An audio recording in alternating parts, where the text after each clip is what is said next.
Newcastle, after their triumph against Man City 2-1 at St. James's Park, the question is, can they do it again against Marseille at the Velodrome tomorrow, Tuesday?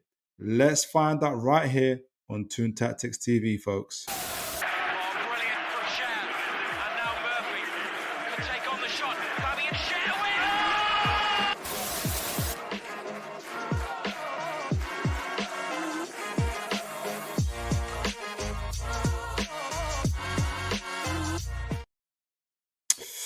Evening, all right, folks. I hope you are blessed and are having a great evening, morning, day, wherever you are, whatever you're doing. You could have been anywhere in the world, but you chose to be right here with me on Toon Tactics TV, folks. And guys, I'm super excited about tonight's show. The part of the reason why I'm late is because I was just like, I was just about to start, and there's some more information I wanted to put on there. De Zerbi is an intriguing character, and so is Marseille. So we're going to be talking about them today, obviously.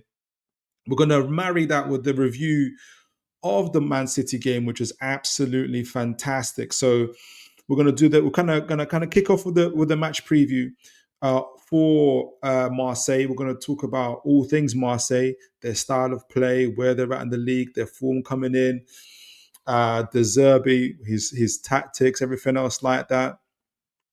Talking about how De Zerbi and Eddie Howe have matched up in the past as well. Before then, talking about Newcastle, reviewing quite a bit of our Man City, the glory from the game against Man City, and then marrying that up into the tactical breakdown for the game against Man City against Marseille at the Velodrome tomorrow. So just doing the review, just like putting the research together for this game, looking at De Zerbi, looking at his tactics and everything else. It's interesting. Like a lot of like the folks that did like their background and their work and their homework on like how Marseille play, their tactics of play, always kind of talk a lot about De Zerbi's about his philosophy and everything else because he's highly rated. So I'm looking really forward to talking about this. My camera is always doing a funny one, but that's okay. We're going to get into it anyway. And I'm just looking excited. So, guys, I hope you guys are well. I hope you guys are looking forward to the show. Let me know what your thoughts were on the game as well, on the Man City game. Already got folks in the chat. Adrian Pickett, God bless you. As always, good to see you. Evening to you, sir. Aaron Kane, as always, good to see you, sir. God bless you. Evening to you, gentlemen. All right, so point from Marseille with points. Who thinks we're actually going to get any points from the Velodrome? I remember talking to Mitch, friend of the channel, on Spurs Kings, and I think he said it takes about 14, 15 points to qualify from the group. Obviously, we're currently on 9 points. So about 5-6 points away from qualification. I think a win at the Velodrome would be absolutely amazing. But the question now is, can we achieve it? And so I'll be really keen to know. And guys, if I've only watched one Marseille game this year, a couple last year actually, because I was looking at Cluj and I saw those games as well. Cluj, when Monaco played Marseille. But guys, as always, make sure you let your views known on De Zerbi, on Marseille, if you've been watching them, on the players and everything else. You guys always add the context, always add the substance. So I'm looking forward to that. Aaron says, seeing Hall and Tino playing really just changes us. Absolutely. I was trying to explain that to the folks when I was on the football terrace doing the after the match reaction, and rightfully so, opposition fans were saying this isn't a good Newcastle team, to an extent, rightfully so. This isn't a good Newcastle team. I can't believe we lost to them. And I was saying to you, like, it's not the Newcastle team that played against West Ham and against Brentford is not the same Newcastle team that played against Man City. Like, our fullbacks mean the world to us. You've got to try to understand that. So you're right, absolutely right, Aaron. I desperately need to recruit a LB in January. I agree. Seeing Hall bomb down the left was revolutionary for us. I couldn't agree more. I could not agree more. Right, so let's get into it. First, let's De Zerbi. Just a little background on De Zerbi. Obviously, took over Marseille in it was in June 2024, so literally like a year ago, just over a year ago now.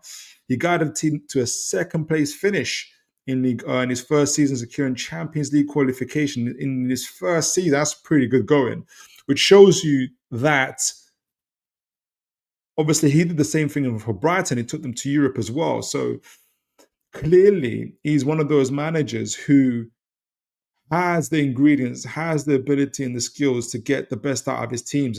I think they had, even though he's had his ups and downs, it's like Eddie Howe has had up and downs, but he's clearly able to bring the best out of his teams.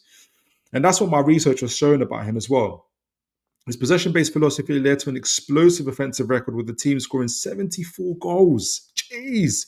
In 34 games, a tally bettered only by Paris Saint-Germain. We're going to see how they're playing their current form as well in Ligue 1, which is very, very good this season. Despite some internal conflict, he has his press conferences and everything else. And a chaotic start and involving numerous new player signings. We're going to talk about Mason Greenwood as well in this show. I think that's just one of the signings that they made as well.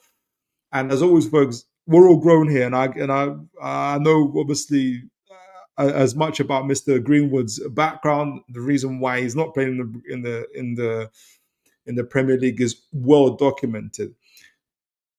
My whole conversation about Greenwood and any other player is strictly about their player, about their talent and their play and their ability and what they're doing on the field. So if you hear me speaking positively about any player, not just Greenwood, but others that may have had controversy outside, it's not because of anything outside it, it's what they're doing on the pitch. I know you folks already know that. I shouldn't need to explain that, but just for the record. So it's really about Mr. Greenwood, his ability on the pitch, which is very, very, very good. Despite some internal conflict and chaotic start involving numerous new player signings, his passionate approach has been set as a natural fit for the club and its intense fan culture. And that fan culture is very intense. Goodness gracious. Proper home fans as well. It's going to be incredible to see them. It's going to be an atmosphere when Newcastle go over there. Okay, so yeah, that reminds me to go to their league table. So as said, Mr. De Zerbi took Marseille in his first year last year to the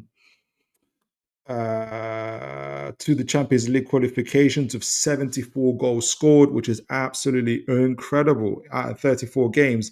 And he's pretty much picked up where he left off. Make sure you guys can see that.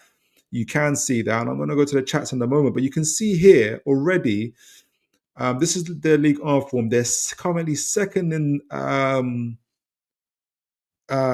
League 1. Let me just zoom just a little bit here. After 13 games played, 9 wins, 1 draw, and 3 losses. Their goal difference is 33 goals scored, and 12 conceded. 33 goals. That's insane. They're already on plus 21 goal difference with 28 points, equal to Lens, who are also really tight table at the moment in Liga, with Lens in third, who I think they lost to as well this season. I'm going to talk about that. And Paris Saint-Germain, obviously, who have the 30 points there as well. Their last 3 games, they've won on the trot, so they're in very, very, very good form. And as where is it? I want to see their XG table because who showed me it? It was so it's FotMob. How did Mr. Where is he? Mr. Bobby Fairby. Here we go. XG table. So this is their current. This is actual points table. So I want you to keep this in mind. They've scored 33 goals and 12 conceded, and their XG table more or less reflects that. So they're currently on XG 26.5. So that's only they're outperforming the XG by 6.5 goals. So that's quite a significant overperformance in terms of goals. I don't know if they're going to continue scoring at the same rate, but it's still very, very high. They would have still scored 20 goals, right? If they had not got the 6.5. So it's not too, but like it's an overperformance. I would say fairly significant, but they've still got a high actual goal rate, which is 26 goals. Their XG have got them conceding 14 point. Their XGA in terms of goals conceded has got them on 14 goals. So they are underperforming. So they've conceded. They've actually conceded. How many goals did they actually concede? They've conceded 12 goals. So they've conceded 12 goals,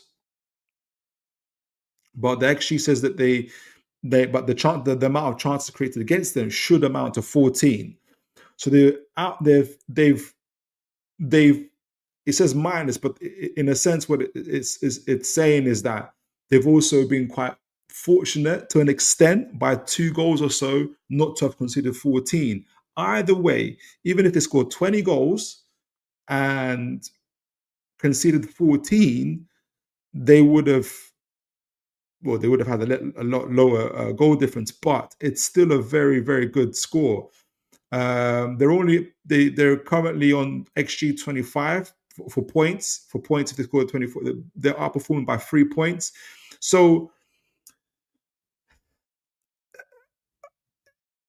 in parts, they're significantly overperforming in terms of goals scored, but it tones down a little bit in terms of their goals conceded. They're still a good attacking team, very good attacking team. They still got a sound defense, and +3 in terms of points. They would have been on 25 points rather than 28. It's just by a win. It still shows that they have a good system, the attacking system, and they've still got a good defensive system as well. So in League R, they're performing very, very well. I want to quickly show you though in the Champions League. We're going to talk about the Champions League. That's what we're playing. In the Champions League, though, that's a different story for Marseille in the Champions League. So let's just quickly see that before we go into anything else, and I'll go to the chats as well. So let me just quickly see their Champions League form. How do I get their Champions League form again?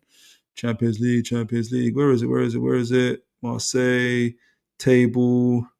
League R. That's League R table. Oh, okay, here we go. Champions League. So we're currently 6th, right? It's funny, we're kind of the reverse. We're high in our Champions League and we're low in our Premier League table. Marseille are second, obviously high in the League 1, but they are currently sitting 25th in the Champions League with 6 goals scored and 5 conceded. Out of the 4 games, they've lost 3 and won 1. That was against Ajax at home. We're going to talk about that in a little bit more detail later on. I watched the Real Madrid game, which was their first game. I thought they were quite unlucky to lose that game. I thought they gave as good as they got. And then they lost to Sporting Lisbon, away to Sporting Lisbon 2-1 before losing to Atlanta as well, away there. So the one victory they have is at home. And then obviously they're going to play us at home as well. So they're not faring well in the Champions League, although so far in the League R, they're having an outstanding season. So let me know what you guys think of that so far. I'm going to go to the chats in a minute before we go on to a kind of their style of play and what they do. It's really good to see a number of folks coming in. As always, good to see them. Adrian says, only seen Marseille once this season away at Real Madrid, same as me. They gave a good account of themselves. Exactly. That was my thoughts exactly. Aaron says, we dominated that game, should have had more goals. I think the Man City one, the press was back and the control was there to see. We just need to have more control and keep everyone fit. I couldn't agree more. Good to see you, Cam. God bless you. Evening to all. Evening, Philip. Good evening to you, sir. Hope you are well. Aaron says, Marseille are a good team. They have a very technical, balanced midfield, which I fear could play through us if we don't get it right. That's exactly it. Angel Gomez, Vimian, O'Reilly, great technicians. Absolutely. Absolutely. I agree with that. Kim Cam says, De Zerbi is good, clever manager, and he knows Newcastle well. The team is good. Why can we cannot underestimate them? Absolutely, absolutely. If we don't hit the ground running, we'll get run over in this game for sure. If we go defend, we will lose.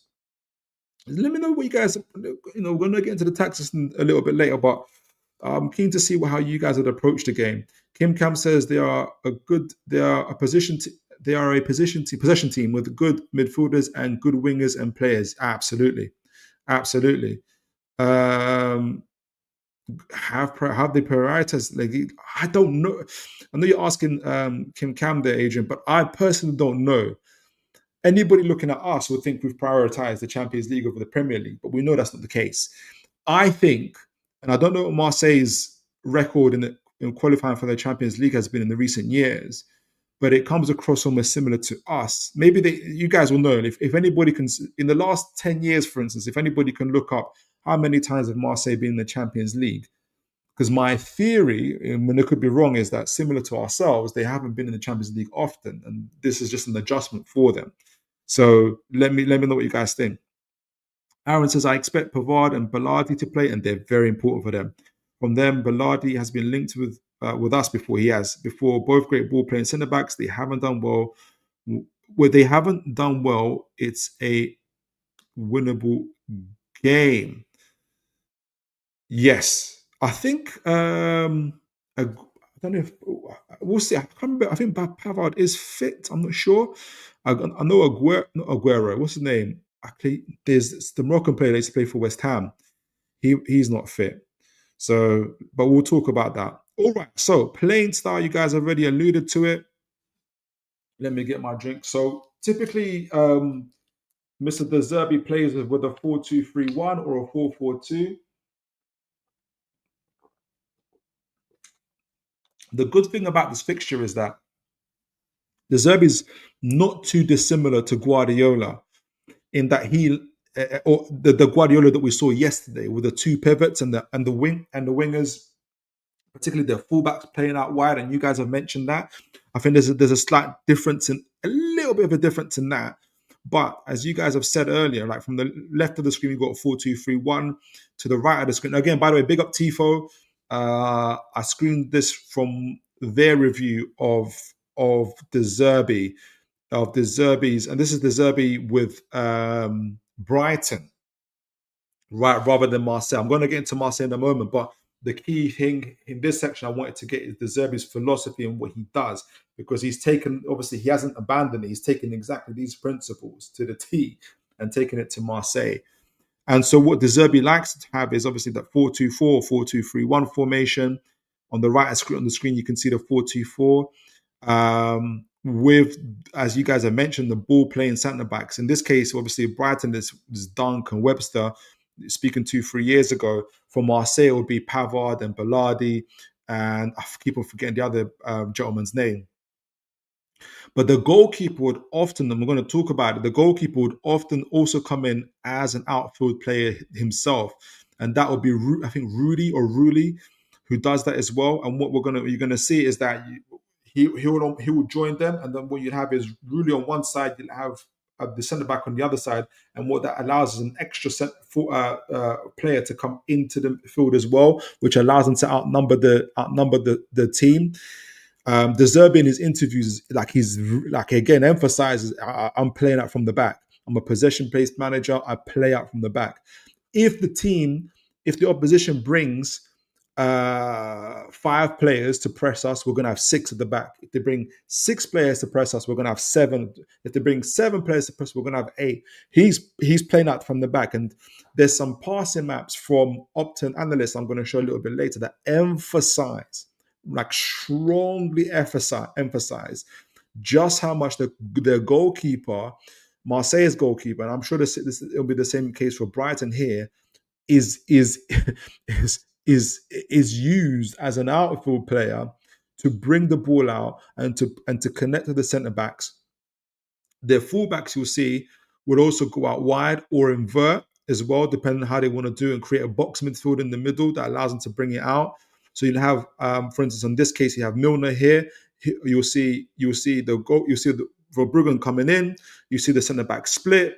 You see Estepunian go out wide, for instance, or Milner coming in or going out wide, but either or inverting, and you'll see Sully March here and or Matoma going out wide as well, creating the width and creating a box midfield in the middle, and they will play out from the back. They're not scared to go direct. They will go direct at times, but they're gonna play it out from the back no matter what. No matter what, they're gonna play out from the back. And that's one of the main things they're gonna do. Yeah, and that's the emphasis on the wingers. So you can see here, you got to literally when they're playing out, you can see Verbruggen here. You see the two centre backs. You see Estepunian joining in with the other midfielders here, and Milner as well joining in. So it becomes a 2-4-3 almost. And you see Welbeck, Ferguson, Matoma, if you guys remember, all going up front towards the other end as well. So you can see almost like 6 players here, including the goalkeeper, which is 7, in terms of allowing them to play out the back, beating the press by numbers, but also in the style that they play, they invite the pressure from the opposition. You see the goalkeeper putting his studs on the ball, the centre backs putting their studs on the ball. They'll literally wait and freeze like mannequins and wait for the opposition to come before they pass the ball, waiting for the space to be created. That's a big part about how they want to play. I remember saying when we played them, when we were playing against the Zerbi's last team, I saying that I wish we'd stop pressing their goalkeeper. But I don't think we're going to stop doing that.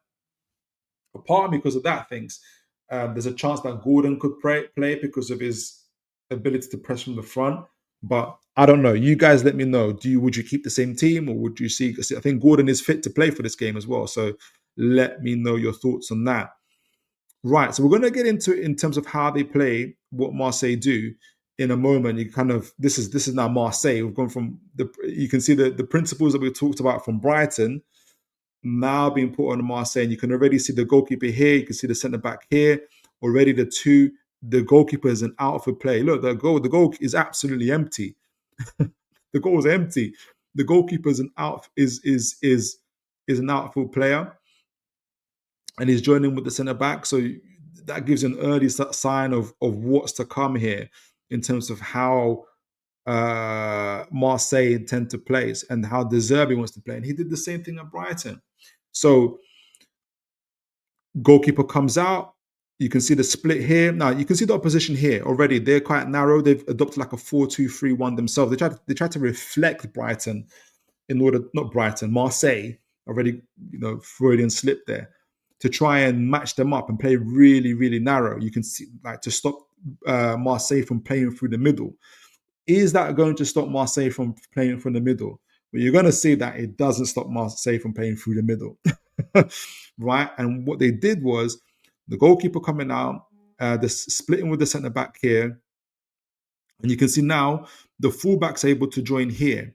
Already in the next phase of play here, the 3 fullbacks, they're already outnumbered. So already the goalkeeper and the centre back outnumbered the first forward, trying to press them 2-1. Then what enables that to happen is the fullback to join the next phase of play, where they outnumber the next press by the 2 opposition players. Now they outnumber them 3-2, and you can see the wingers here. Let me take off the chat for a moment. Not the chat, but the name here. You can see already.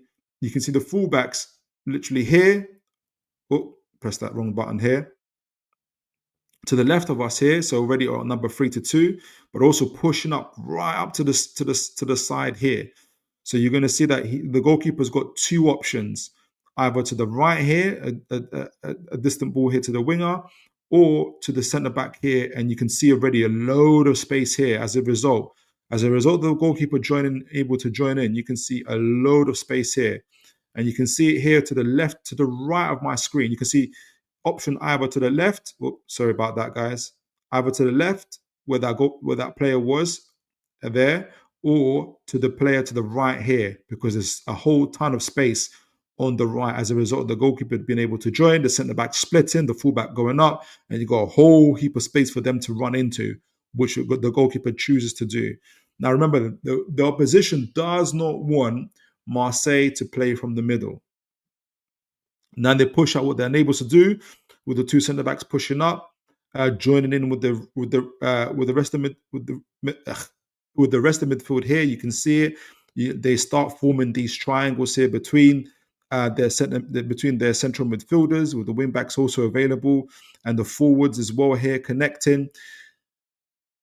And the main thing in these positions, what makes Marseille these players so hard to, even if you go man for man, so hard to manage, is these third man runs. So you can see the CM bottom of this triangle. The obvious pass is to the man closest to him to the right, or it could be seen as an obvious pass to make.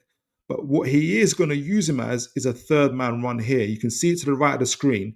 They want to create this space right behind the opposition lines. So rather than pass it to the man nearest to him, he passes it to the other option, who's about to get closed down, is the man over here. I think that's Greenwood, actually. No, it isn't Greenwood.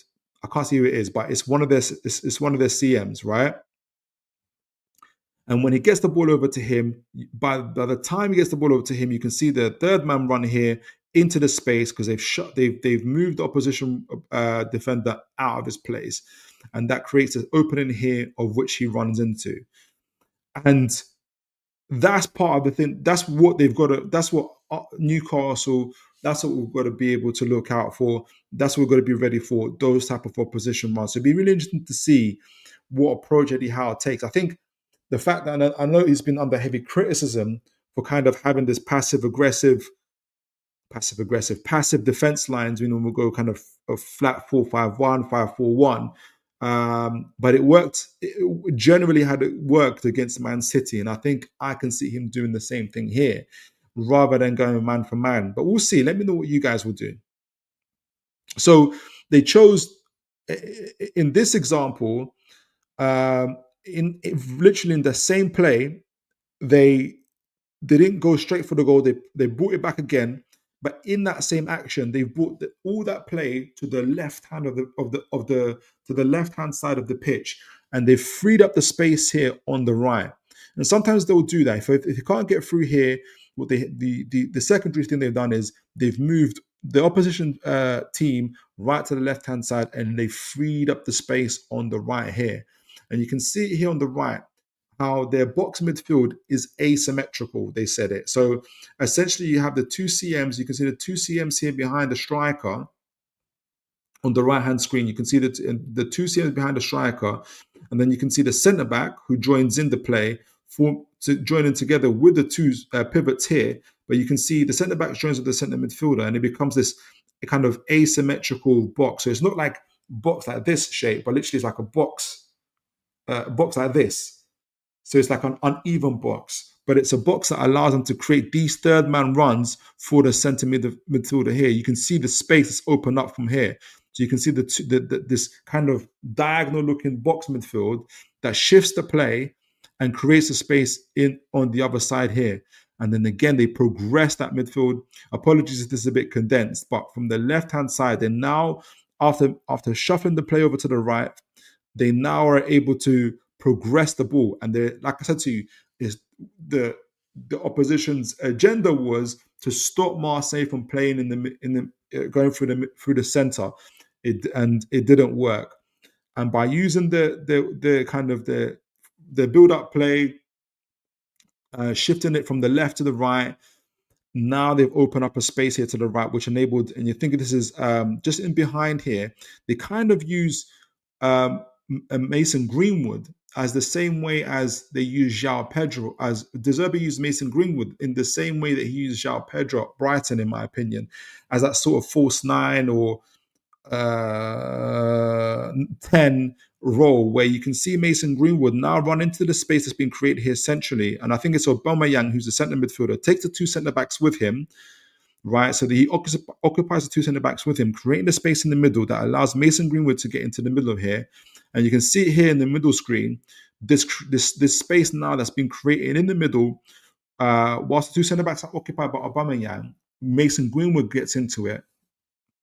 The ball has been shifted to the right-hand side here, to the right-hand flank here. And apologies, it's a lot more narrow to see. You have to literally squint your eyes a little bit. But the ball's to the right-hand side, and it's played into the right here for Mason Greenwood to finish off just outside the box.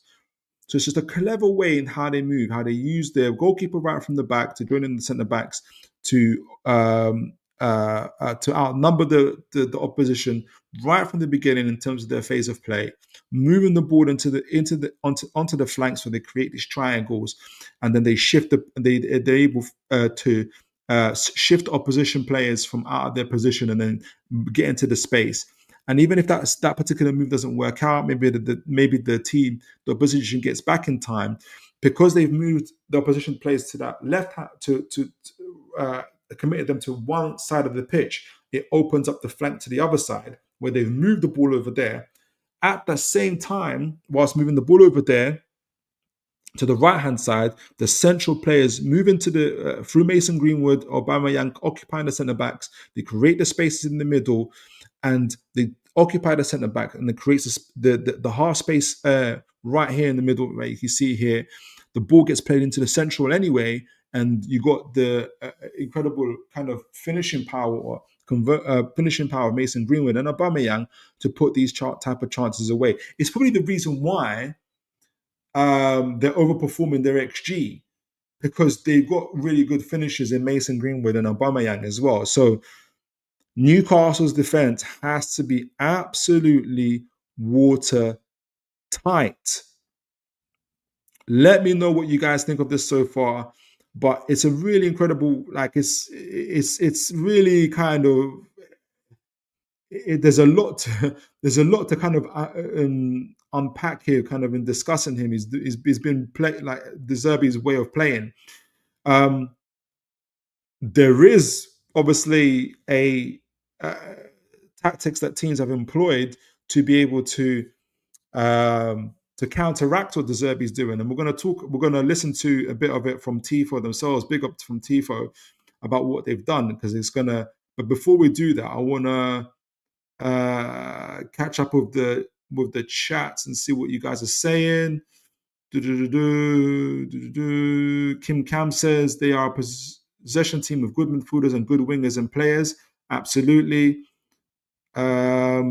Aaron says, I expect Pavard and Belletti to play for them. Belletti was being linked with us before, both ball playing center, but they haven't done well. It's a winnable goal. Okay, I think I read that chat. Sorry, guys. So let's see. I wanted to see briefly what Newcastle did. Not Newcastle did. What have oppositions done in the past? Obviously, this is Tifo. This is when De Zerbi was in where was it? Was managing Brighton. So let's see some of the. Oh, took it off instead. Share screen. Some of what opposition teams have done before to try and counteract them, because it leads to another conversation about De Zerbi himself and his really, really good in-game management. Can you guys see that? Yes, you can. All right, so let's get back to it.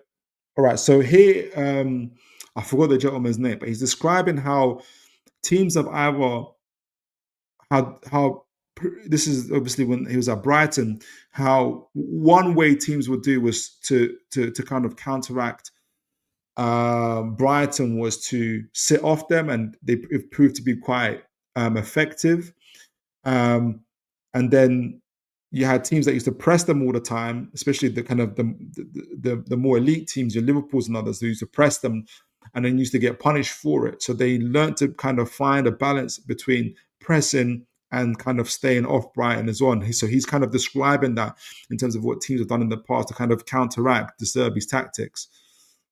Teams like West Ham who sit off them, and then teams they play well against are ones who press. So even good teams like Liverpool who want to try and press them will stay in this sort of shape. So they stay in the 4-4-2 shape. They stand off them. You can see Brighton, obviously they got the two centre backs now with the ball here, so they'll stand off them. Liverpool did was put one midfielder through the middle of these two pivots here. So you had two forwards in this shape, one side a little bit deeper, and the idea is that whichever side the ball goes, it goes to this left side here. This guy can get tight here. This guy can go and cover, or this guy jumps out. There's lots of different pressing. So it's quite clever, like in terms of being able to operate that. Now that's in game. And that's how that's what managers were able to were trying to come up with. Liverpool in this case to come up with the 4-4-2, kind of a mid block, put the one of their centre midfielders in between the mid block, and what enabled them to kind of be able to press Brighton in different angles depending on where the team chose to, which direction the team chose to play out from. But the Zerbi, you're going to see in a minute, had counteracted the counteract plan to him. So he had a contingency plan. You're going to see in a minute. You can get, but basically they're trying to block the ball going through the middle. And Man United played a diamond against them, partly because of, I think, personnel, but I think because they've worked out this is a good way to disrupt Brighton's passing shape. And so that diamond looks a little bit something like this, maybe one player deeper, pretty much the same as what Liverpool had, right? So you had this sort of shape here. And this setup of Man United stopped them playing through the middle, so they had to start playing out wide. Just like the opposition team we saw earlier against Marseille, but we've seen that it's very, very difficult to stop both Marseille, and you're going to see in a minute, Brighton from playing out from the back. After Brighton scored against them, it's a lovely goal. De Zerbi had words with his players and told these centre-backs specifically to get much, much wider in build-up, which of course then means that these two players don't know really what to do because they're too far to get close to one of these players to stop them. It means that these players can drop in the middle between them. And sometimes, we saw earlier from the Marseille example, it wasn't just the centre-backs that were out wide. In the Marseille example we had was the goalkeeper coming out to the right-hand side where you see Webster, and then you see, I don't know if it's Pavard or Bellerdi on the left-hand side, and that enabled them to do was for those centre-backs to join in to the next phase of play where they outnumbered their players as well, because now the goalkeeper has become an outfield player. Because they're going to have to try and stay together to form a block, but it creates space for a longer pass out of there. So that's one adjustment that they made against Man United. And then against Liverpool, they lined up in the 4-4-2, like we said, and Szoboszlai was out in midfield to get between these two midfielders. So again, same sort of problem for Brighton in build-up. What they did was have Pascal Gross just drop in here to form the three, which pushes these guys. Yeah, which is a safer option a little bit, right? You don't want your goalkeeper doing that all the time. This time it's Pascal Gross dropping in wider, which then upsets the Liverpool shape. They stay nice and narrow and compact in the middle of the pitch. And this is all in game. This is all in game. They're doing is playing wide to a Stupinian or wide to Veltman or whoever's playing at the time. I can't remember exactly who was on the pitch at the time. This is what they did. And then this was their player on the ball who carry up the pitch. So they always have ways to get out. And you're going to see here in a moment as well. So you can see those different types of... De Zerbi always has a plan. Always has a plan for what the other managers is. And what you're going to see in a moment is his ability. When Brighton score, you can see when Brighton score, concede goals in the match, goals scored, goals conceded, that first and second half, you're going to see that how effective De Zerbi's changes are. Brighton score their goals. Well, boy, if you look at the 46th to 60th minute, they score far more and concede far less just after half-time, which would imply to me that De Zerbi is making clever changes. Another thing he actually definitely does. And another thing he actually definitely also does is swap his goalkeeper. So yeah, you're going to see he actually swapped his goalkeeper earlier. So Mr. De Zerbi is as I think someone said it in the chat, is a very, very, very clever manager. And we're going to talk a little bit later about how him and Eddie Howe have got on in the past in terms of what they've done. But yeah, like it's absolutely intriguing in terms of how he's managed that. So we talked about his De Zerbi himself, his style of play, how they play out from the back, how even if the team is trying to defend against them going through the central midfield, they have ways and means either using their fullbacks, their goalkeeper from the from the build-up play, creating triangles on the flanks, creating the asymmetrical box midfield in the middle, doing the third man runs, creating space, shifting the opposition to the left or to the right flank in order to create space on the opposite side of the pitch to then to play out to their wingers, who eventually play the ball centrally anyway to their attacking midfielders, their false nines and nines, in order to be able to finish off the moves themselves. And you can see here to this last video as well, some of the ways that teams in the past, this was against Brighton, try to counteract what Brighton were doing, but the Zerbies seem to have always come up with an answer in game in those situations as well. So the task is set for Eddie Howe in terms of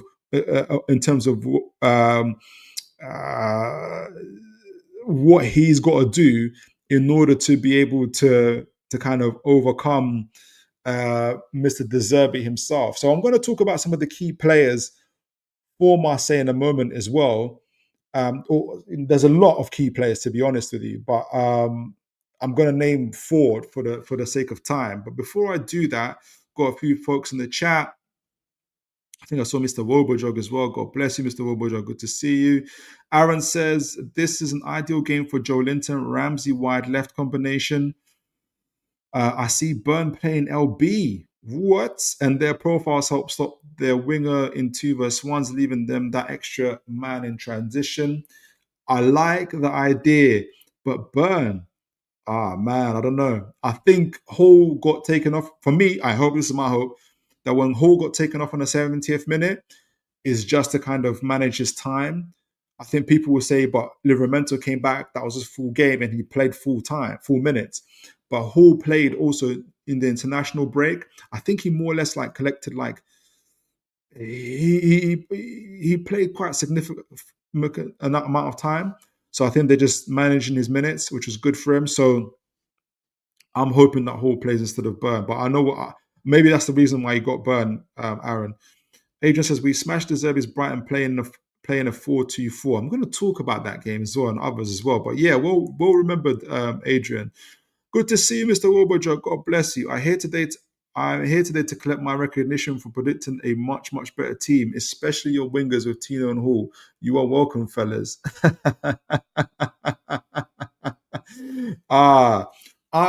you, Mr. Wobojog. Much appreciated. And I hope you're also grateful that we have stopped one of your biggest rivals from and allowed you to stretch your lead at the top of the league to 7 points. I'm sure you're here to also show your gratitude to us.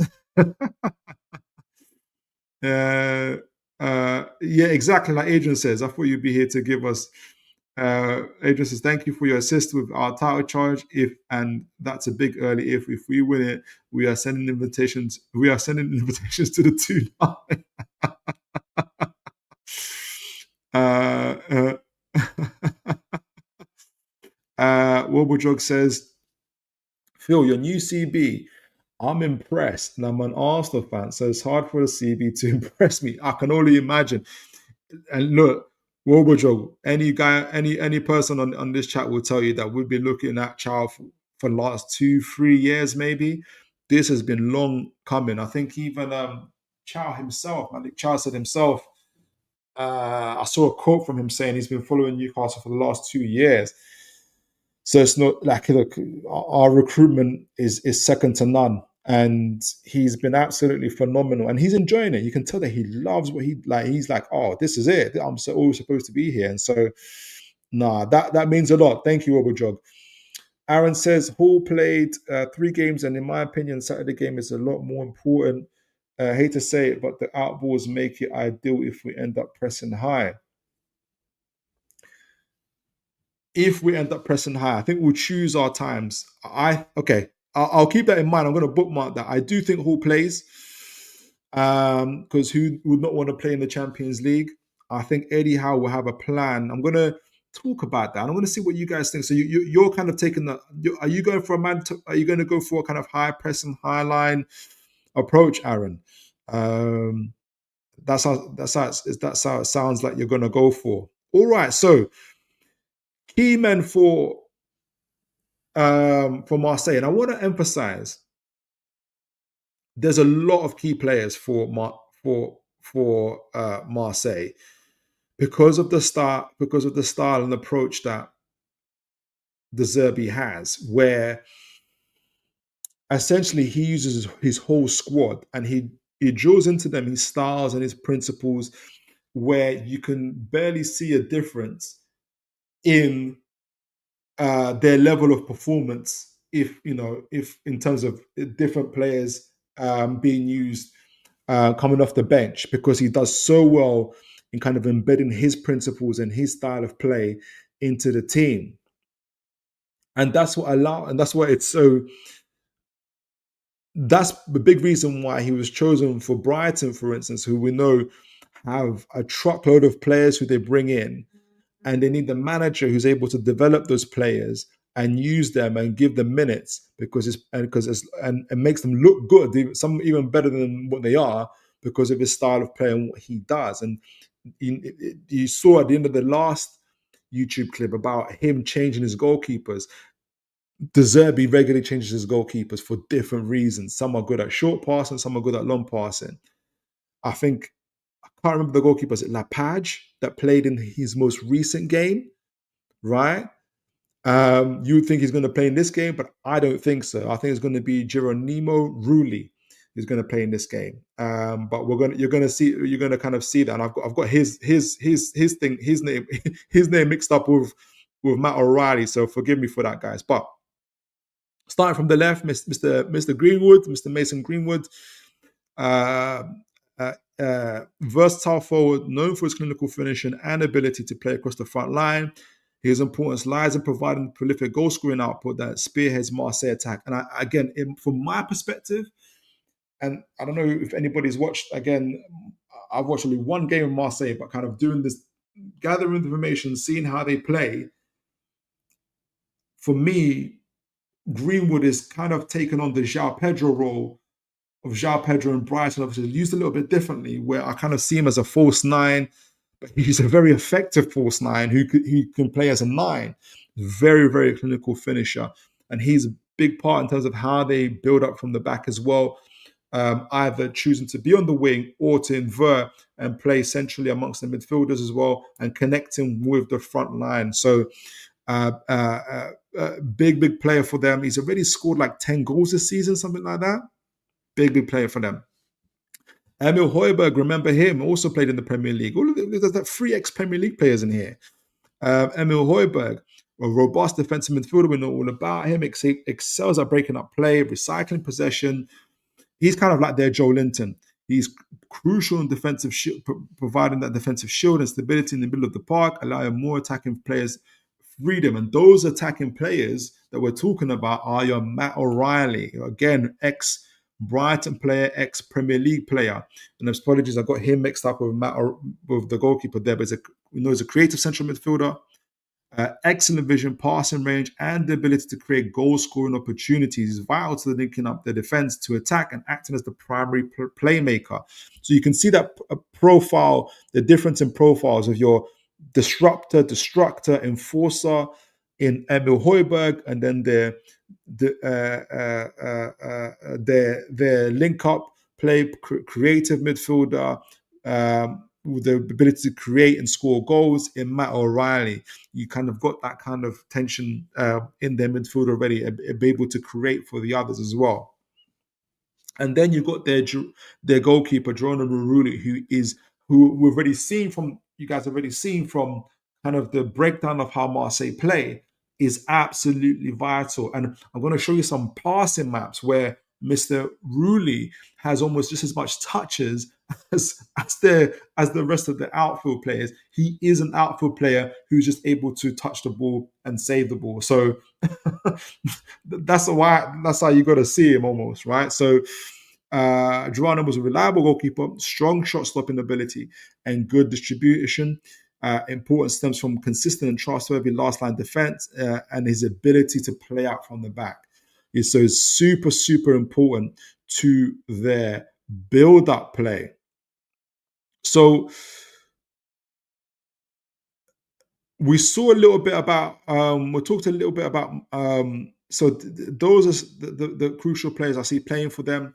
I think they'll start as well.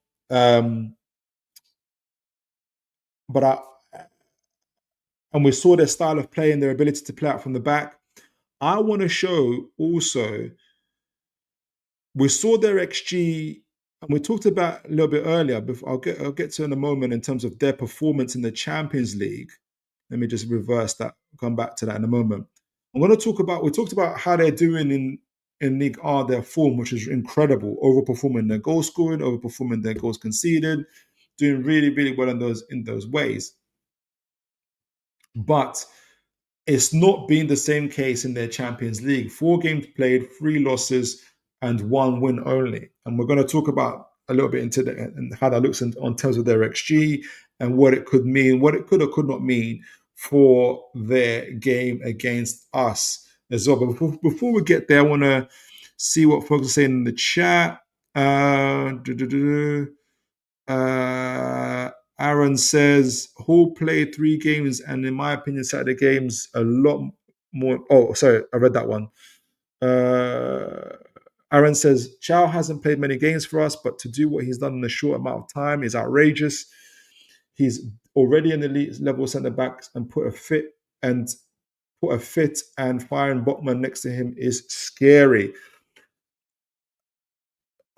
Chow talked about this, but I have to give. I like how you said, to be able to do this in a short amount of time. Yes, it's his ability, and I agree. His ability and talent is all there to see, but I have to give credit to Howe in creating an environment and a team morale and team dynamic where players can come in and hit the ground running. Like, it's not by accident that this. Look at Voldemort. Ask Voldemort how he feels. He's not doing too badly himself, right? And we've been looking for Chow for the last. This is why Eddie Howe doesn't like to go for player B, C when he's trying to make transfers happen. Chow took us 2 and so many years. I mean, we know we looked at, we made bids for Gahey, but you can see they're very specific profiles that Mr. Howe was looking for. And even Chow himself said it. He's been following Newcastle for the last 2 years. When he came to Newcastle, he didn't start straight away, but he what did he say? He said he was, this is a quote from him, he watched diligently how the team played, but what helped was the training. And if you saw his quote from it, he says they have their training, they have a very, very high training intensity. And this is what helped me to settle into the team, but also helped me to adapt to the Premier League, right? So you can see that it's Howe's training, his development of players, his team environment that's really helping the players play. It's partly why, I don't know if folks remember when we talked about Willock, when people said, like, for instance, and this is not just about Willock, but this will be players in the same position when they say the more games, actual games they play, the better they'll be.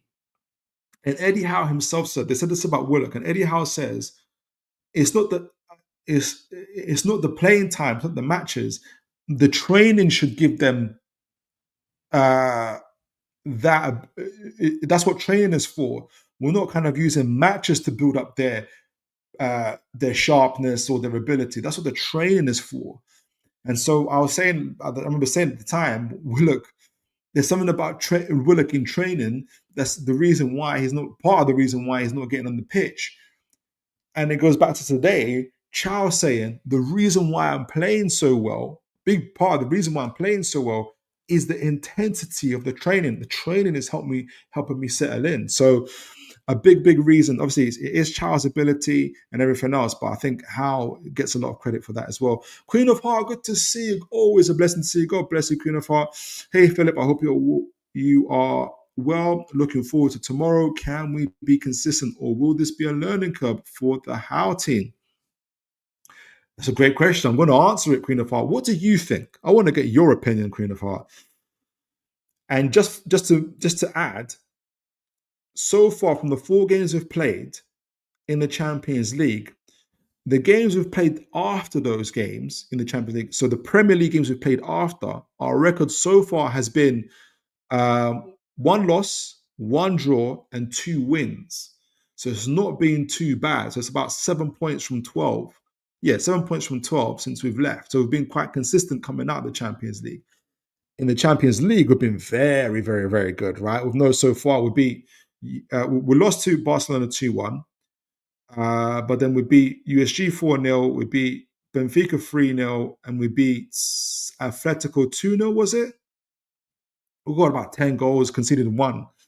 We're going to talk about, and that's a nice segue to Marseille, who have not been doing so well. We're going to talk about their Champions League form in a moment. Aaron says, I like to see Kraft, Chow, Burn, and Tino, but I think Eddie goes Chow, Shaw, Botman, and Burn to give the fullbacks a rest. Okay. You're going to see my lineup in a minute. I bet it's a spoiler. I think you know what it might be. RoboJog says, weaknesses in your team, would you target? Sorry for typos. Weaknesses in your team, would you target? I missed that. What did you say? If you were their manager, which weaknesses in your team would which weaknesses in your team would you target in terms of spaces or personnel or attitudes? Do you mean if I was Marseille? If you were their manager, if I was Marseille's manager,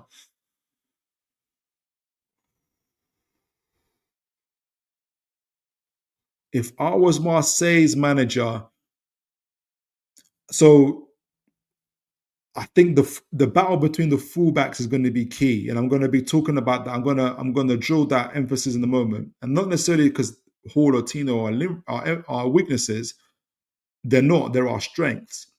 If you were De Zerbi, how would you set up to beat NUFC? Yeah, so I think he's going to keep his own setup, but I think the key, and I should talk about this later on, RoboJog. I think the key is going to be in the fullback. I'm going to show some examples of teams that have beat Marseille this season as well, and how we beat Brighton and how we lost to Brighton, and the positioning of the fullbacks and their influence on the games.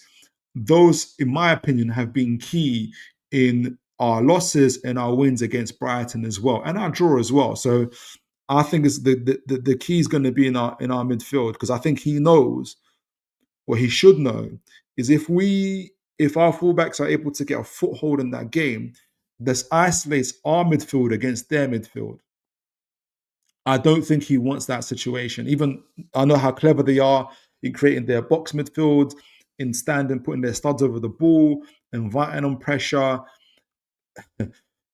But there is a potential that it could backfire. So, and especially when you got fullbacks overloading and forcing their fullbacks to go back and forcing their wingers or their inside forwards to go back and support, it isolates their striker as well. So I think there's going to be a big battle in the middle as well. So that's my kind of opinion on it.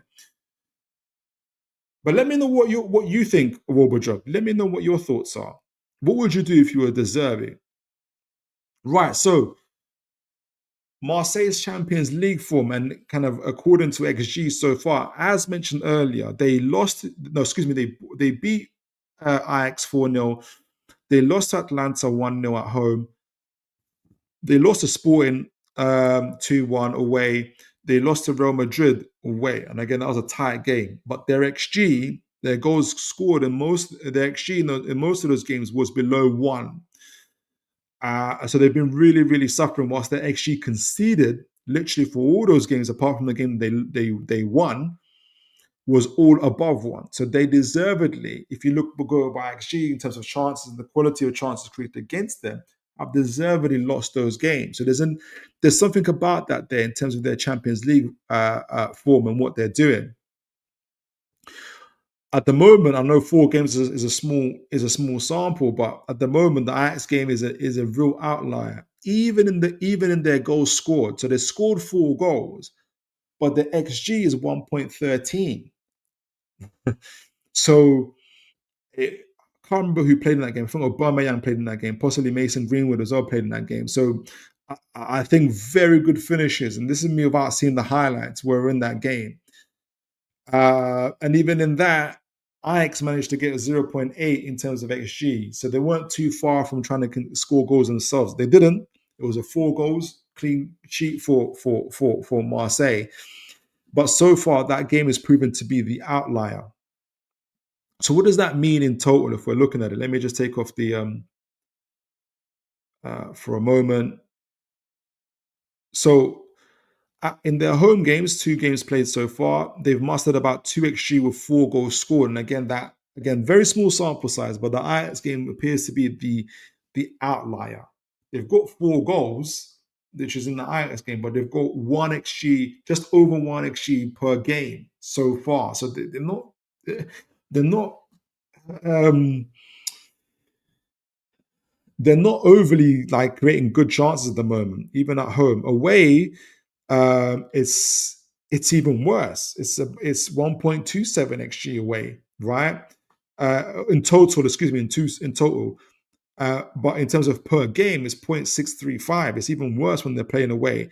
That's null and void against us because obviously they're playing at the Velodrome. So we can expect them so far, small sample size, to be able to create enough goals so far uh, for 1 goal. If you take if you accept the Ajax game, which I think was an outlier, and they've conceded 1 goal so far at home as well, and that was to Sporting Lisbon when they lost that game. So overall, from the 4 games they've played, right, they've scored 4. They've scored 5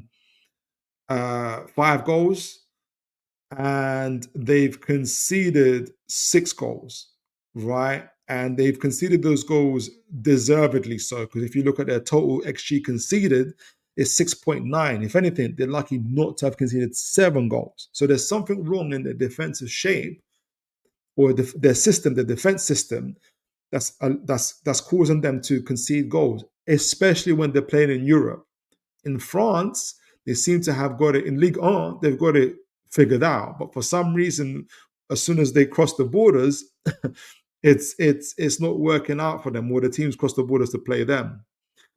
And in terms of their goals scored so far as well, in terms of their total XG, their total XG, where is it? Total conceded, total goals, total XG. Their total XG is 3.3. But they've scored 6 goals. So they've outperformed their XG by 3 goals already. So they're lucky not to have conceded more goals, and they're even more lucky to have scored 3 more goals than they should have. And at this moment in time. So there's it's a small sample size, but for me so far, it tells me a story of where they're whatever their Champions League form, their European form, is definitely not reflective of what they're doing in their league form, which is phenomenal at this moment in time as well. So it's difficult to see at this moment in time what Marseille is going to turn up against Newcastle tomorrow. We kind of know what Newcastle is going to turn up, because the Newcastle is going to turn the Newcastle in the Champions League has been very, very, very consistent thus far. Even in the game that we lost against Barcelona, guys, correct me if I'm wrong, but I think we've got more XG, more quality chances created than Barcelona in that game as well. Is, if anything, Rashford's goals, which were phenomenal, especially the goal from outside the box, would be lower XG chances because they were like world-class goals in themselves. So we're going to talk about Newcastle in a moment. We're going to talk about our game against Marseille, against Man City. We're going to marry that into the Marseille game as well. Let me see what you guys are saying in the chat. Just Aaron says, Wobojog, the gap between our defense and midfield. Okay, talking to Wobojog, sorry. Queen of Hearts says, it's almost like Newcastle United are putting all their eggs in one basket. Example, the Champions League. By doing so, there is a tendency to only use particular players regularly. Howe has struggled to rotate.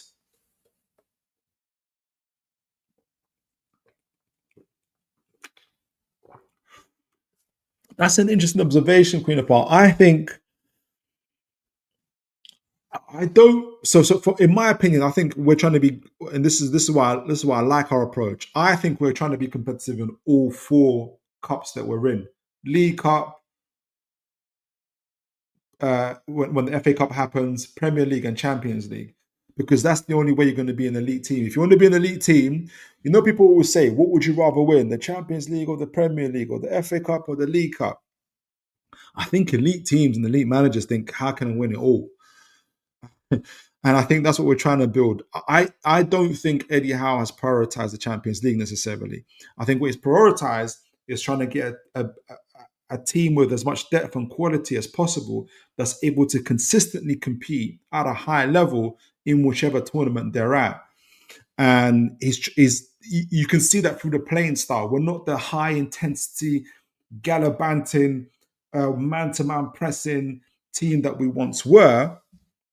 We're far more selective and strategic in our press, and we're very, very good at that in terms of that. It hasn't been quite come out in results, but we talked previously in terms of certain metrics that we had, and apologies for the camera folks, in terms of metrics that we had, where that borne out, where we're very selective in terms of when we press, but when we do press, well, we try to win the ball back. Time came off there. All right, so once I want to be able to talk about our incredible Man City game once I get my camera back on track, hopefully soon. But it was a really, really, really impressive performance. I'm super happy with the goal scored. With the goal scored and the result. But I'm even more happy and more proud of the performance that we put in. Let me know what you guys' thoughts are. This annoying camera is shutting off as always. So let's see. So let me get I'm going to briefly go through our stats, and then I'll show our passing map and everything that and show a bit of the highlights as well. Where is it? Share my screen. Where is it? Where is it? Where is it? Where is it? Where is it? Where is it? Share. Stop sharing this. Share this instead. So, is it here? Here we go. Okay, so camera's still not coming back on. Annoying. Let's see.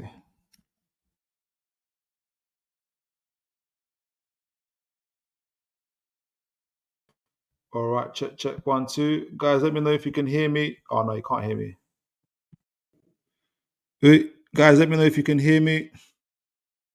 My sound went off there for a minute.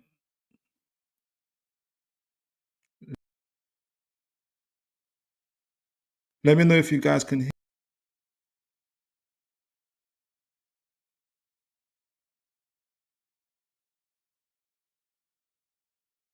All right. Yeah, we can hear you. Can't see you. Can you hear me now? Please tell me you can hear me. Please tell me you can hear me. Da-da-da-da. It's going dodgy again. So annoying. Yeah, you're cutting in and out. All right. Let me see.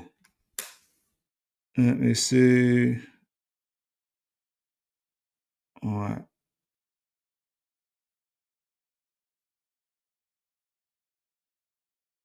It was okay. We can hear you. All right. At least you can hear me. All right. So let me just talk about, if I can't get my camera. So let me talk about what we did, because I want to show a bit of highlights as well, because I was super, super proud of what we did. Where is it? So before we get to the highlights, and hopefully we take this form into the Marseille game. Okay, so Newcastle, Man City. Right, so what did you guys think of the lineup, first of all? Because we took, where is it? Is this it? Yeah, lineup. So we had all sorts of predictions about who's going to start. The big surprises, but great surprises, was that Lewis Hall and Livramento were playing. They were starting, particularly Livramento. I thought Lewis Hall I thought Lewis Hall might be a difficult one. And not Lewis Hall. I thought Tino Livramento might be a difficult one, but it was a really, really good surprise to see him play. And they both started, and they both were absolutely incredible for us. And obviously, Dan Burn was suspended, so he wasn't playing. And Gordon was also injured, and Kieran Trippier was injured. But I was really, really surprised that they both played. It was a nice surprise. Obviously, Pope kept his place. Obviously, there was a call for Ramsdale to start, but Pope made some really, really good saves. So especially out of possession, we took like a 5-3-2 approach. We talked a lot about in the match preview about how City used their wingers and use their fullbacks in particular as like hybrid wingers themselves, where they kind of play very expansive, almost touchline. They cause the opposition fullbacks to question whether to come out to press them or to stay where they are. And I think we showed a really, really good answer to that by having Murphy on the right side, supporting and going as part of a back five with Livramento. So you see Livramento actually tucking in. And when Livramento did go forward, Murphy will hang back. Or sometimes even when they attacked, they were both attacking. Not too dissimilar on the left side. Hall was free to play whilst Mr. Joe Linton came back to fill on the left side. And as soon as Man City tried to get the ball over, tried to break on us or broke our press, especially when they got to halfway up the pitch, we went into a 5-3-2 shape and became very, very difficult to break down through the middle as well as on the flanks themselves. Now, obviously, they created lots of chances themselves, but it's Man City. But it was a very good way to kind of make sure that, because one of the concerns we had was them Man City playing from out the back against us, right? And we were able to stop that by kind of having this really, really, really, really good defensive shape that we took on. I think we're going to do something not too dissimilar against De Zerbi's Marseille, because he has, like I said, I don't think he has a too dissimilar approach to Guardiola. I think he's quite influenced by Guardiola himself. He has his own style, don't get me wrong, but there's some influence there in terms of how they use their fullbacks and how they use their wingers as well. So I personally think we're going to take on that kind of 5-3-2 approach themselves as well. Now you can see from the stats already, everything from the passing, especially the passing, the possession and everything else. Man City had like pretty much like 2/3 of all of that. But that suited our game. We played a far more transition game in what we did. So when we did get the ball forward, you'll see that in the distribution, when we did get the ball forward, we were very, very effective with it, right? So again, you will see, for instance, even though we had like 193 forward passes in comparison to City's of 337, the percentage of our forward passes was 67.7%. So even though we had less of the ball that we did have, the majority of it we used to go forward. Man City, on the other hand, even though they had 337, about 100 or so more forward passes than us, 57% of it was forward passes, which was of their total passes was forward passes. I partly think it's because we were so good at getting back early, that kind of stopped how they wanted to play, in my opinion. A lot of final third entries on their part. Again, we had less of those balls, but the chances we created were very, very good. Obviously, 2 goals scored, 9 shots to their 17, 5 shots on target to their 4. We had 1 block shot to their 4, headed shots 4 to us, 2 to them, 2 shots outside the box to us, 3 to theirs, 7 shots inside the box to us, 14 shots compared to their 14. Now, this is the interesting part. Shot accuracy, excluding block shots, 62.5% for us to their 30.8%. And some of the highlights we saw, and we know the great misses, Barnes scored 2 goals, but there were some misses there. and Voltemada's headers, they were very, very central, literally in between the goalposts. And that's part of the reason why shooting accuracy was so much better, nearly 3 times better than Man City's, in my opinion. And that's what made us the quality of chances we were able to create with the ball that we had was very, very, very, very good. And yeah, defensively, good as well. We had to make more tackles because we had less of the ball. Success rate wasn't too far away from Man City's either in terms of tackling as well. Our interception wasn't too 7 to their 10. Recovery ones 41 to their 44. So really, really good kind of percentages, and kind of we showed our ability, discipline. Ironically, Joe Linton was the only man to get yellow carded, whereas for Newcastle, as 3 Man City players were yellow carded in this game. And that lets me know that we were up close and personal. We rattled their cages, right? We rattled Man City's cages, and we haven't rattled an opposition's cages for a very long time. And I'm pretty pleased with that in terms of what we're able to do in this game. And I just wanted to quickly show kind of our passing map as well that allowed us to be so effective as well.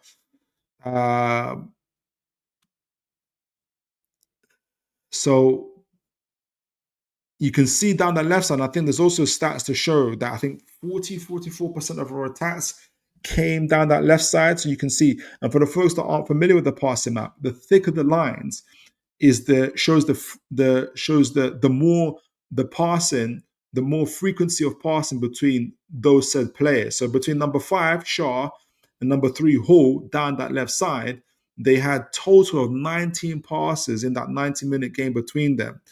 7 of those were Hall to Shaw, which were likely to be passes backwards, but 12 of them were from Shaw to Hall. So that shows me there was far more forward passes down that left-hand side, and you can see Hall connecting very, very well with the likes of Barnes. And if you look at Barnes, who was furthest up, and obviously is the man that got 2 goals. Look at the amount of passes that how many times he was fed by the team. Hall got him 8 passes. Shaw got him 2 passes. Joe Linton got him 2 passes. Bruno got him 3 passes. You saw them connect for gave him the assist for the first goal as well, which is a great goal. And Tonali got him over to 5. So he's constantly given passes by our team. Even, Tonali mentioned him there, connecting as well. And it wasn't too bad on the right-hand side as well. Murphy obviously was able to create as well. He was forming this triangle, this pattern of play here. So the pattern of play on the left side is very definitive. Shaw, Hall, Barnes connecting also with Joe Linton. A bit less of Joe Linton, but I think Joe Linton would be happy about that, right? He was there disrupting the opposition, pressing, forcing, tackling, rattling cages, and getting the ball off to Hall as much as possible as he could, as well as to other players who can do more of the ball, especially to Bruno, to Hall, to Shaw, and to others. And so that's what allowed us to be really effective down that left-hand side. And Voltemada, although he dropped in, you'll see from the heat map, he does spend a lot more time in the opposition box compared to the previous games, right? And we know he got 4 shots in this game. He had 1 big chance, or maybe 2, depends how you look at it, as well. So, our forward line was very, very well fed by the midfield, by the defensive line, by our fullbacks in Tino and Hall as well. So super impressed by what we did. But I wanted to show a couple highlights as well that kind of emphasized to me what we did, what our play was. I was super impressed by that. So let me see if I can get that on the screen. Take that off. No, maybe to put that back on actually. Put that back on. I want to share. First and foremost, can you guys see this? Share this tab instead. And big up to Newcastle United. This is from our YouTube channel. Usually when I show Newcastle's highlights of games from Newcastle's channel, I don't get strikes. So God bless Newcastle fan here. You don't need to give me a strike. Please don't give me a strike. I wanted to show a couple highlights. One, let me get this here. Let me get this on this here as well. One is this. You guys remember in the first like 10 seconds or so, 20 seconds or so, we got this. In the first 20 seconds or so, we got that Harvey Barnes chance, right? And this came from our press. And we were talking about in the pregame, how would we press? And we ended up being very aggressive in our press and what we did. And it was, I think this set the tone. I wanted to show something in this that was quite telling, that even the Man City players knew, excuse me, that this wasn't going to be a normal day at the office at St. James's Park. So with the ball's going back to Donnarumma. This is in the first 15, 20 seconds, right? They do the two centre-back split. They do the two pivots, the staggered pivots as well, Nicolas Gonzalez and Bernardo Silva, I think. Their fullbacks push up here with Nunes.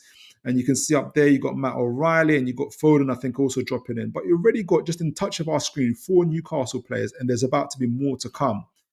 You're going to see here, right on the far right-hand corner here, Donnarumma's thinking he wants to pass it centrally because he's been told, like, we're going to attack centrally, right?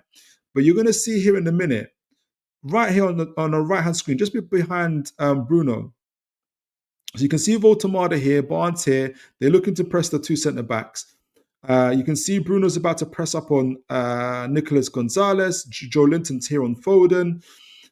But you're going to see also here, I think it's Tonali on Bernardo Silva. And the only guys they kind of left free are the 2 fullbacks. So you're going to see, you can't see here, but to the left where you can see Nunes, to our left-hand side where Hall is, he's just standing off him, but he's ready. It's almost like he's left it as a, if he does get the ball, he's ready to trap him. And there's a similar thing going on the right-hand side. What you're going to see here, not too far from Nico O'Reilly, Bernardo Silva, he's going to tell Donnarumma, do not pass it to me. Do not pass it to me. And that let me know that they're already very aware of Newcastle's press. They're not here to play games.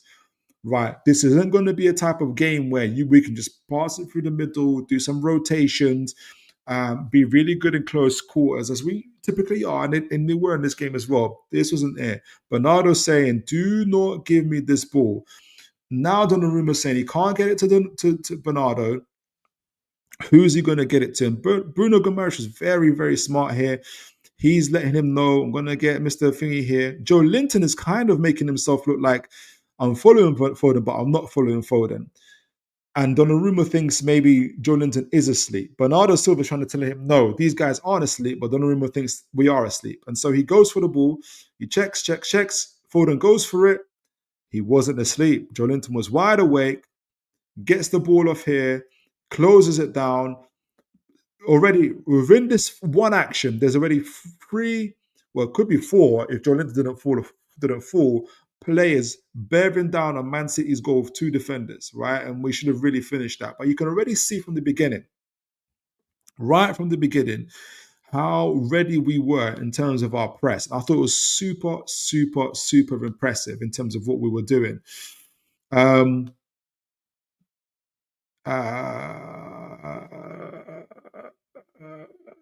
Aaron says he was happy to see Pope play.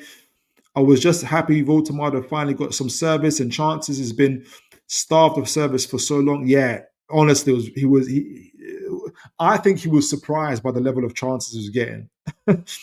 That's my take on why he didn't score. I think he was surprised by the amount of chances he was getting.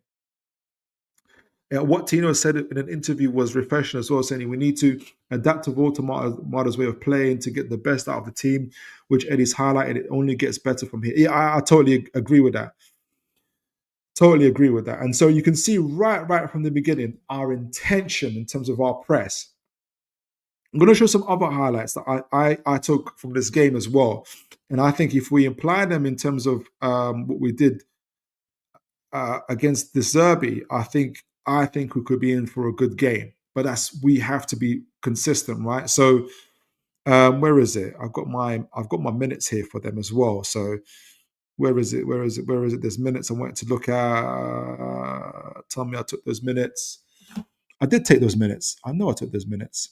So let me just double check. So you saw us from the press. You're also going to see our goals. I was super impressed with how we scored. So the next part I want to show you is our transition. Our transition from minute 5:38 here. So let me make sure you guys can see this. Oh, let me take off this for just a moment. 5:38 as well. Our transition was really, really, really good. And by the way, folks, I know Wobojock, if he said it earlier, he was super impressed by Chow. This has got to be this, and this is why we're also impressed by Chow. This one-on-one, when Haaland is bearing down on you, right? This is every defender's worst nightmare. Look at him, eyes on the ball, changes his stride. Haaland tries to give him the eyes, shift the shoulder, and move to the right. He was alive and awake to it. Brilliant, brilliant challenge. How many defenders in the Premier League absolutely dread this with Haaland? And rightfully so. Rightfully so, right? Right? We know what happens if that tackle isn't meant. He gets it onto his right foot and he hammers it, right? So this is now the transition moment we're going to talk about. Absolutely phenomenal in terms of what we did here. Now, Man City break for our press and get here as you expect them to do so. Charles here, Livramento's here, and I think it's Shaw. Look at Chow, how calm. Doku tries to get the ball off Haaland, but it slips from him. Chow with the back heel gets over to Bruno, who is playing in the number 6 role this time with Tonali ahead of him in the staggered midfield with Joe Linton a little bit further ahead as well. So we've got the break here. We've got the ball back. 5 players back and 5 on the other midfield. 5 positions in the other direction. 1, 2, off to Joe Linton. We're set off on the other end. Man City have already committed 6 players into this attack, right? We are now going in the opposite direction. Joe Linton's on the ball. He's got options to his left. He's got options. He can pass it back to Bruno as well. And one thing I wanted to see as well, guys, Voltemada. We've all been talking about how Voltemada, yes, it's good when he drops in sometimes. He adds that next man, but we need him to stretch the play. We need him to stretch the play. We need him to also make him runs in behind. And it's good to see Voltemada. He doesn't drop in. He goes straight for the centre-backs. And look what he does. He occupies those 2 centre-backs straight away. He occupies those 2 centre-backs straight away. So when Joe Linton even changes direction, that opens up this for Mr.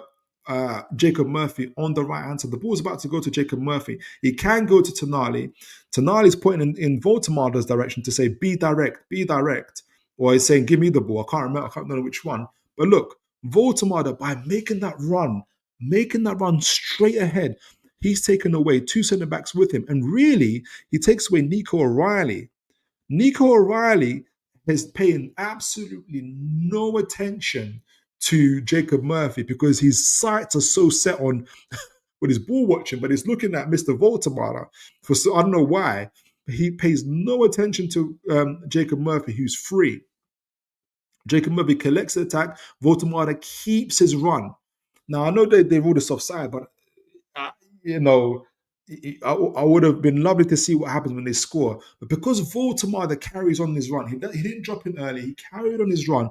He's now available for this. Look at this. Look at his first time. Is it first time? I think it was a first-time ball. Voltemada points it. Come on, Murphy. I know you're going to drop it right ahead of me. I know you're going to lay it off right ahead of me. And he does. Beautiful ball. And Voltemada is right there on top of it. Unlucky. Donnarumma, great save as well. And I just love everything about this transitional play, how we got the ball up. I think that was in 6 seconds? 6, 7 seconds from one end to the other, phenomenal. And if Votamada doesn't make that running behind, causes those centre backs to go back on themselves. Maybe O'Reilly pays a little bit more attention to Jacob Murphy. That that passage of play gets cut out. That chance never gets created. And even if on the follow-up, if Donnarumma makes the mistake of padding it out, you can see Newcastle players about to flood that box as well. Our transitional play was absolutely phenomenal. It was really, really, really good to see. Really, really good to see. Before I go to the chats, I want to show another passage of play that I was really, really impressed with as well. And I think it was the goal itself, because the goal was really, really good. And Bruno Guimaraes, obviously, he got the assist for this goal. It was really, really good. So let me fast forward it a little bit as well. I'm going to go over time today, folks. So if you guys are able to stay a little bit past midnight, it'll be absolutely amazing. And as always, guys, do remember to like, share, and subscribe. Right, so this is the goal, right? Long kick from Pope. And this is another thing that we did really, really well in terms of choosing when we play out from the back, but also choosing when we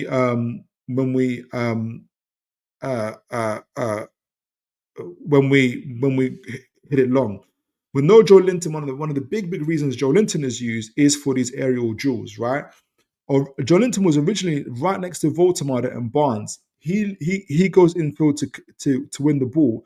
But one of the reasons why he's able to win the ball is, again, Votamada. Votamada is fighting against his instincts to drop in. Instead, he pushes back. Look at Votamada. He's pushing back. If you're a centre back, you have to pay attention to Votamada. You've got no choice. He's already taken 2 centre backs with him, possibly a third, because I think Diaz is conscious that Votamada is right there. Joelinton's about to win it. Also, just before that, I want to see Tonali's run. Going to be absolutely important. We was also talking about how it's important if we're going to support Votamada, our midfielders have to also join in, have to make run-ins in behind. And initially, you didn't see it earlier, but Tonali was seeing whether Joelinton was going to head the ball to him. Once he sees that from Joelinton's body shape, that Joelinton's going to head it forward, Tonali's whole body action, and I think this is why he's playing ahead of Bruno in terms of positionally here. Bruno is just in behind here.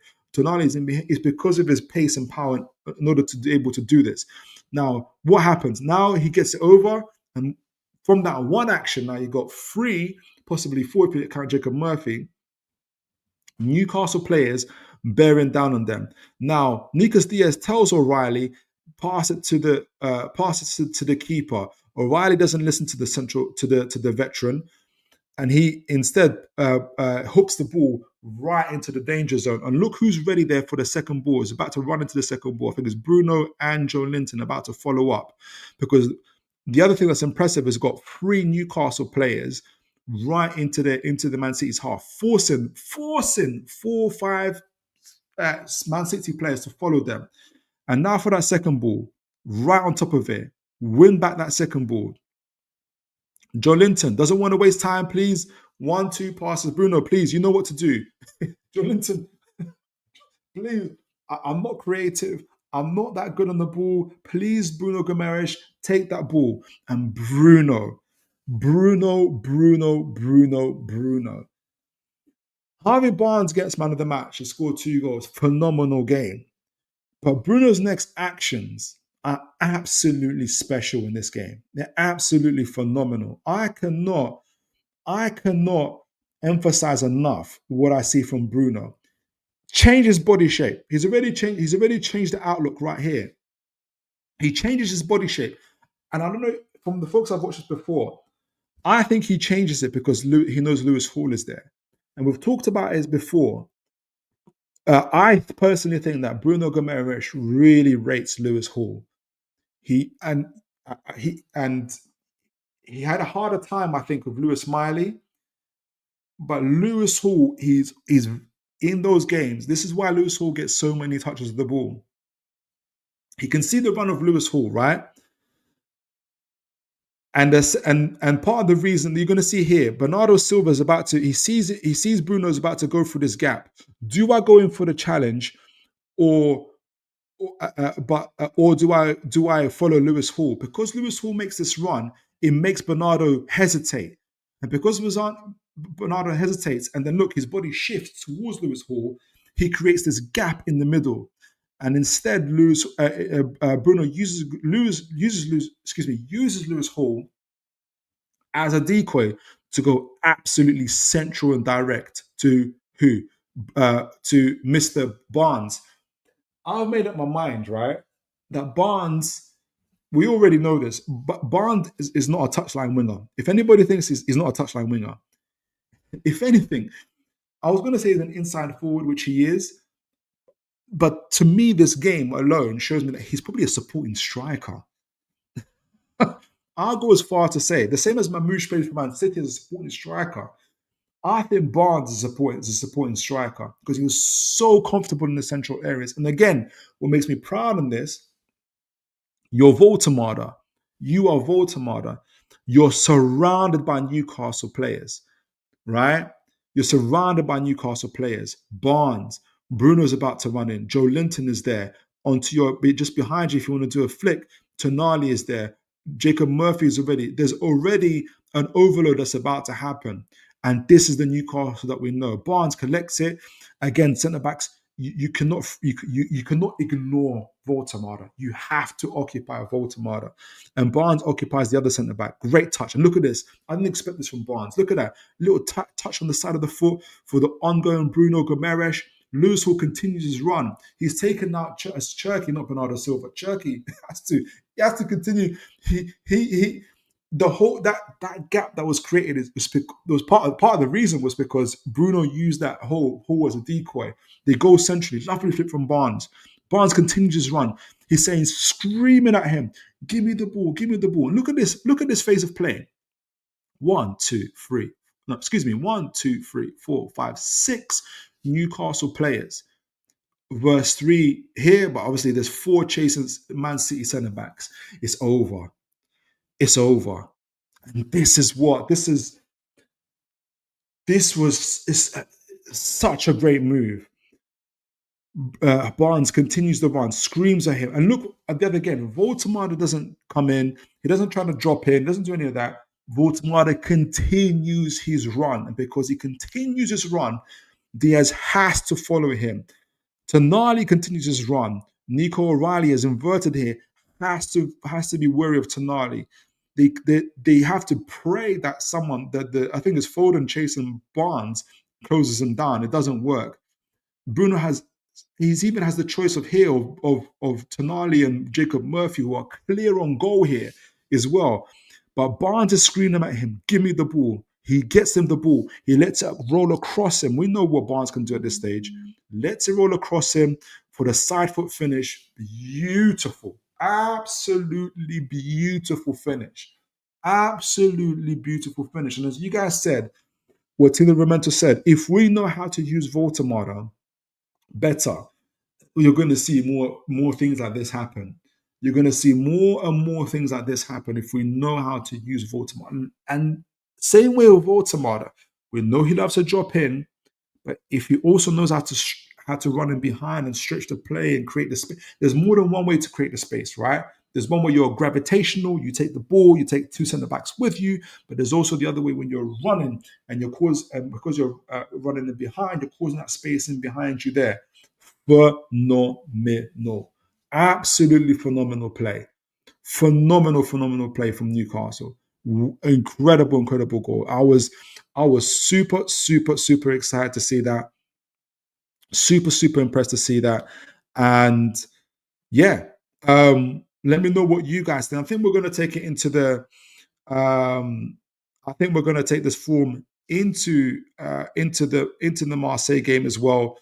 I'm super looking forward to it. I've got tons more stuff to show you guys. So guys, if you guys can stick with me, I'll be absolutely amazing wherever you are. I'm still trying to get my mic to work, but it's not working out. So great to see you guys. So let me know quickly in the chat. Let me see in the chat what you guys are saying.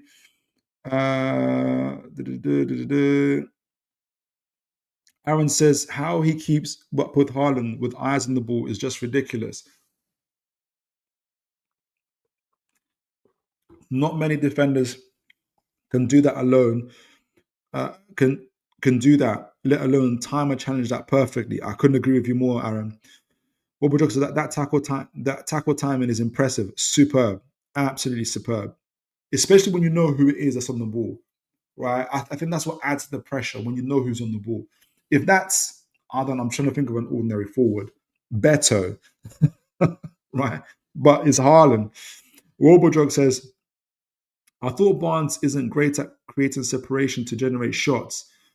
I thought Barnes isn't that great at creating separation to generate shots. That's why he didn't feature centrally most of his career.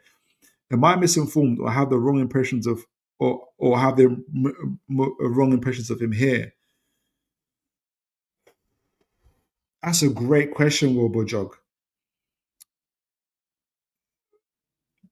I thought Joe Linton was a striker until Eddie Howe turned him into a midfielder, is all I can say. He definitely can create some.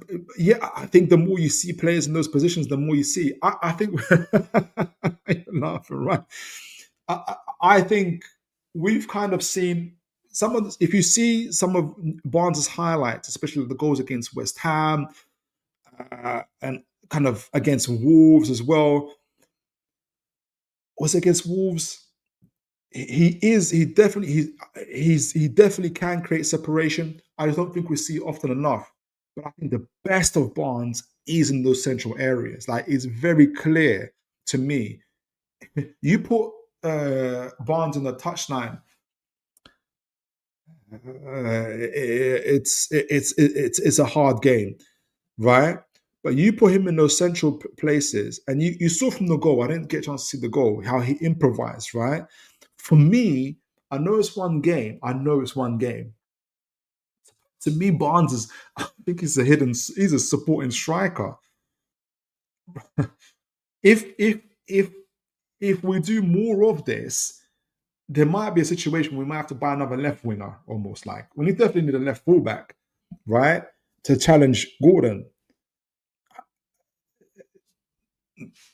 Because Barnes' central play is superb, absolutely superb. That little flip that we saw earlier to the on running Bruno. I didn't know that Barnes had that part in this game, that level. You know, Adrian talks about it. He creates by linking and move. I know he could. Yeah, I didn't know it was to that level. That was superb. So yeah, I was super impressed. I was super impressed by what we've done. What I'm more super impressed by is that my camera could be working.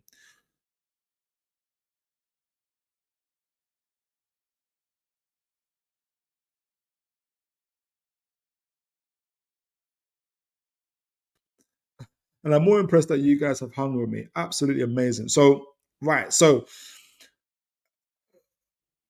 we need to take this into the Derby game, into the Marseille game. All right. So is it this one? This one. So yeah, absolutely phenomenal stuff from us. These are the passing maps. On the right is, why did I want to show this? Is this the right position? Right. So to connecting this with the Marseille game and then the Derby and Howe, going back because we just saw the highlights, incredible highlights against Man City. To the right, so going back to if Robojog is still here, going back to if you're De Zerbi or if you're Howe, if I'm Howe, right? The same way De Zerbi, I think it's the fullbacks that who win the game. I think for Howe, it's also the fullbacks who win the game for Howe.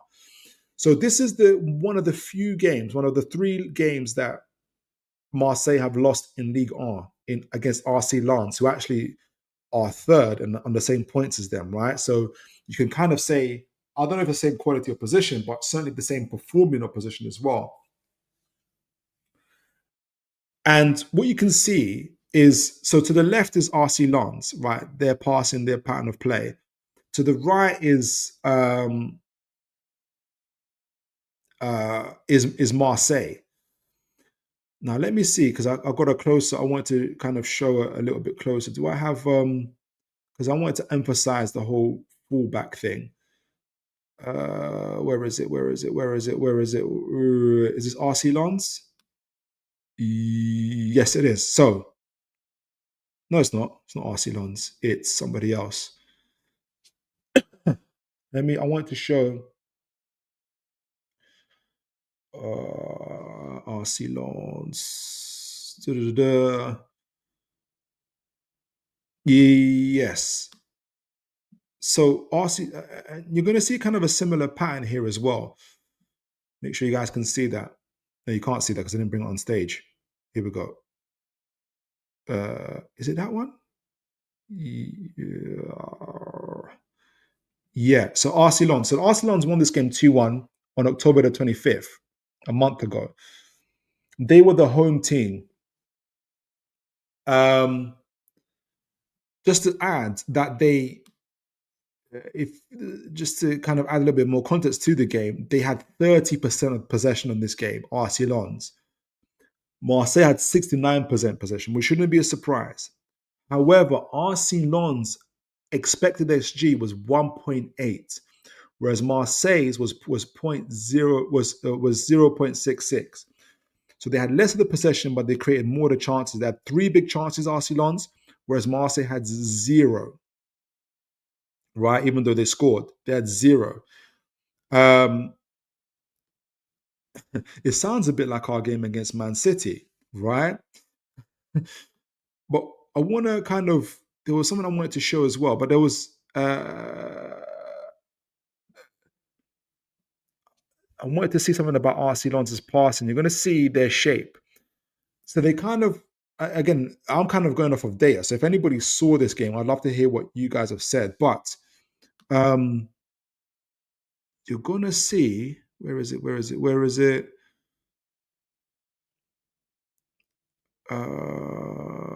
There was something I wanted to show, but I can't see it. I'll go back to this. So you can see RC Lons' like average positions and passing. Again, so it's from, where is it? From left going right. So the goalkeeper's number 40, the striker's number 11. So left going right. Kind of showing you there's 3 in the back with 5 across the midfield. But really, these are their wing backs. M. Udall or wingers. M. Udall and R. Aguela. So M. Udall can also play right back, but he's seen as a midfielder on this as well. And they formed the 5-3-2 when out of possession. And then, do you remember Florian Thauvin? He plays for RC Lons. He's a midfielder, but you can see he's one of the furthest up. With Edouard, who used to play for Palace and Celtic. But you can see this. What they use is an average. To counter the wing backs from Marseille. They had 5 at the back supporting their actual 3 in the back here as well, and they kept. You can see the thick lines between their midfield that enabled them to counter the wing backs from Marseille, but also to be able to attack from the back as well. Now, they had barely any of the possession, so I'm loath to say how direct they were. My guess is they must have been relatively direct, and you can see this pattern of play between Thauvin, Aguela, and Sangeri. The lines are pretty thick, as well as from the centre back as well from the right side. So they're able to counter that. That's the other thing I wanted to show. The heat map. I'm going to show the heat map in a moment as well. That kind of shows you what I'm talking about. This is Marseille. This is what we can expect from Marseille, from right to left this time, from their goalkeeper. Look how much they use their goalkeeper, by the way. From the goalkeeper alone to Aguirre, that's the centre back. 17 passes all game.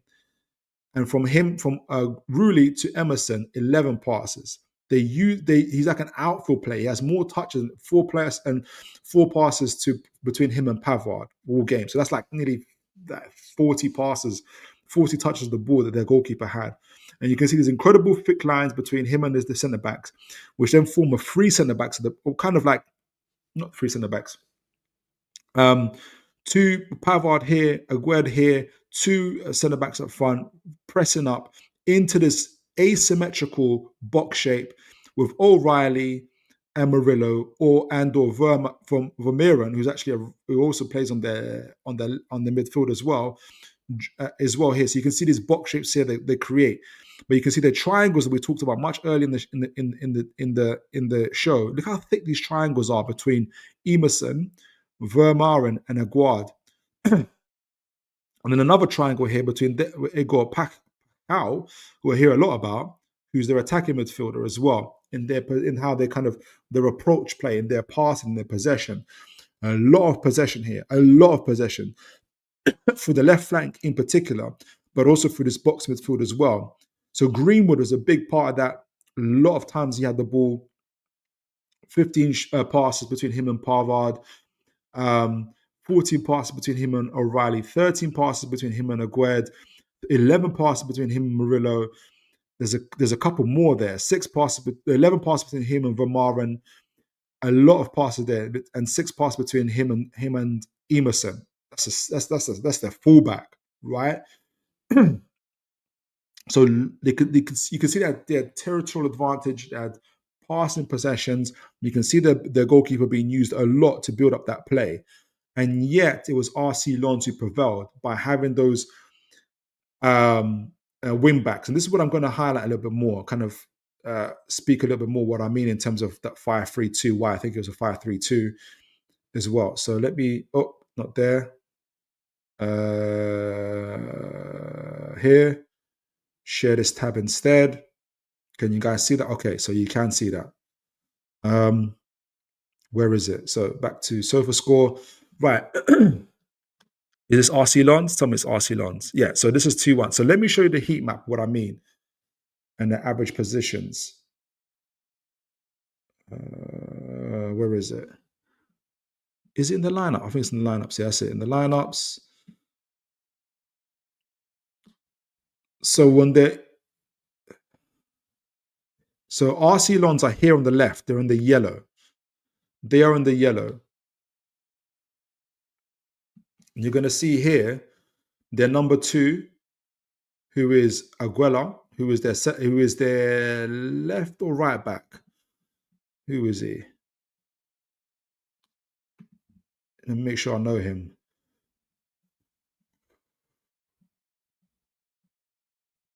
Aguela.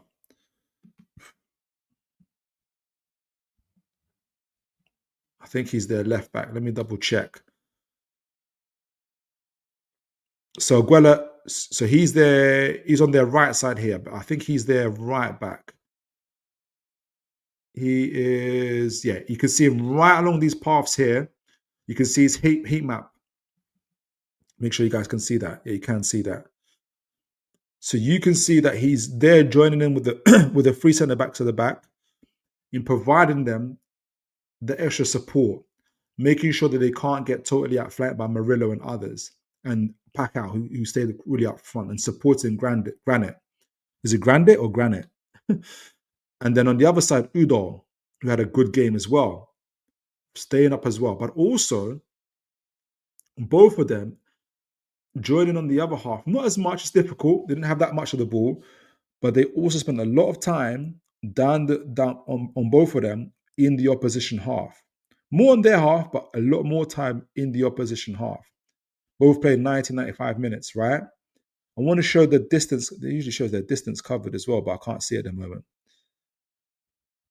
And if you match them up to Murillo, if you match up Aguela to Murillo on the other side as well, now they had far more possession of the ball, but he had to also come back and defend, and this hurt him, right? But you have to do that if you're going to score goals. I'd love to see the highlights from this game. Weah on the right side, he got taken off the 52 minutes, spent a lot of time in the opposition half, but this meant that Mr. Udall had to also defend. But Mr. Udall didn't waste his time, too much time defending. He also was making attacks down that left-hand side as well. I'll be curious to see where RC Lens scored their goals. So for me, the fullbacks are going to be key in each and every step. And to further emphasize that, I'm going to show Eddie Howe and Eddie Howe, how he's matched up um, what's his name, with De Zerbi as well. It was a story of the same. He's a 1-2 maestro, Barnes. That's right, Adrian. Well, but I guess was it the city structure that allowed Barnes to shine centrally, or was it his attributes centrally that we will see in other games of low to mid block? That's a good question, Wilbur. I have always felt that's uh, because of his skill set. So he's not Barnes is better centrally. He's not like he doesn't have the ability of a Doku of a Gordon to kind of beat a guy on the wing and to do things that way. But he has the brain and enough level of skill to create the separation centrally and the finishing quality to be effective through the middle. Barnes loves a 1-2, very deadly in that half, absolutely. So this is how I was going to go into detail, but we're running way over time. But what I was meant to show, so let me get a drink of water.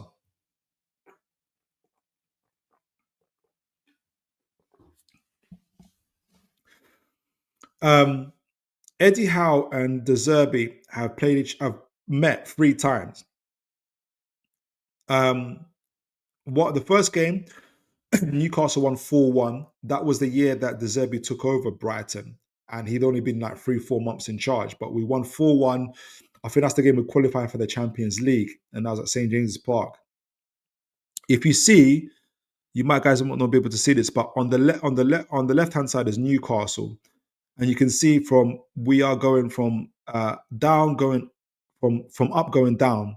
Number 9 being Isak, but number 33 is Burn, and Burn spends a tremendous amount of time in the opposition half, pushing the other way. Same with Kieran Trippier, a little bit less than Burn, but his average position is far higher. And you can see that as a result, Brighton are forced to be. They've got barely one player in the position half. The following year, the Zerbi's got more of a handle of a team. We've had to change things around. Tonali just entered in, but they beat us 3-1. And what happens? Brighton on the left here, look how high their fullbacks are. Estepunian in the number 30, literally spending time in our opposition box. And number 34, I think it was Lamptey, I'm not sure, winning the fullback battle. And you can see us on the right with our Saudi kit on. This time we look like, except for we had a little bit more players up front. But look at the separation. Look how isolated Isak is in this situation, right? Because our fullbacks are having to defend. Look how deep number 2 is, which is Kieran Trippier, I think, and number 13, who's Matt Targett. Matt Targett is in his own half, having to defend whoever Lamptey, and that creates isolation and separation. Now, this is the game where we drew 1-1. The following game, we drew 1-1. So they got one each, and they got a draw between themselves. Newcastle are on the left here. You can see how high our fullbacks are as well. A lot more attacking. Gordon is literally front 2 with Isak, so he's not isolated by himself. But also Brighton, I've got their fullbacks up as well. So it was a fairly even game, even though I think we deserve to win it. So I think for me, the fullbacks are at the absolute key.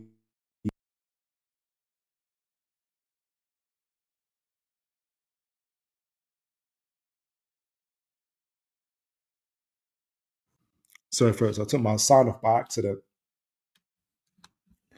So for me, the fullbacks are key in this game. The level of significance is a bit like some might say, gosh, my sound was off again. But yeah, so for me, I think the fullback situation, I think who wins the fullback, not the fullback. Yeah, the fullback battle, I think, brings their team a step closer to winning this game. So I'm going to do a quick tactical breakdown before how I kind of envisage it, and then we'll call it a night. You guys have been amazing. It's past midnight. It's absolutely incredible.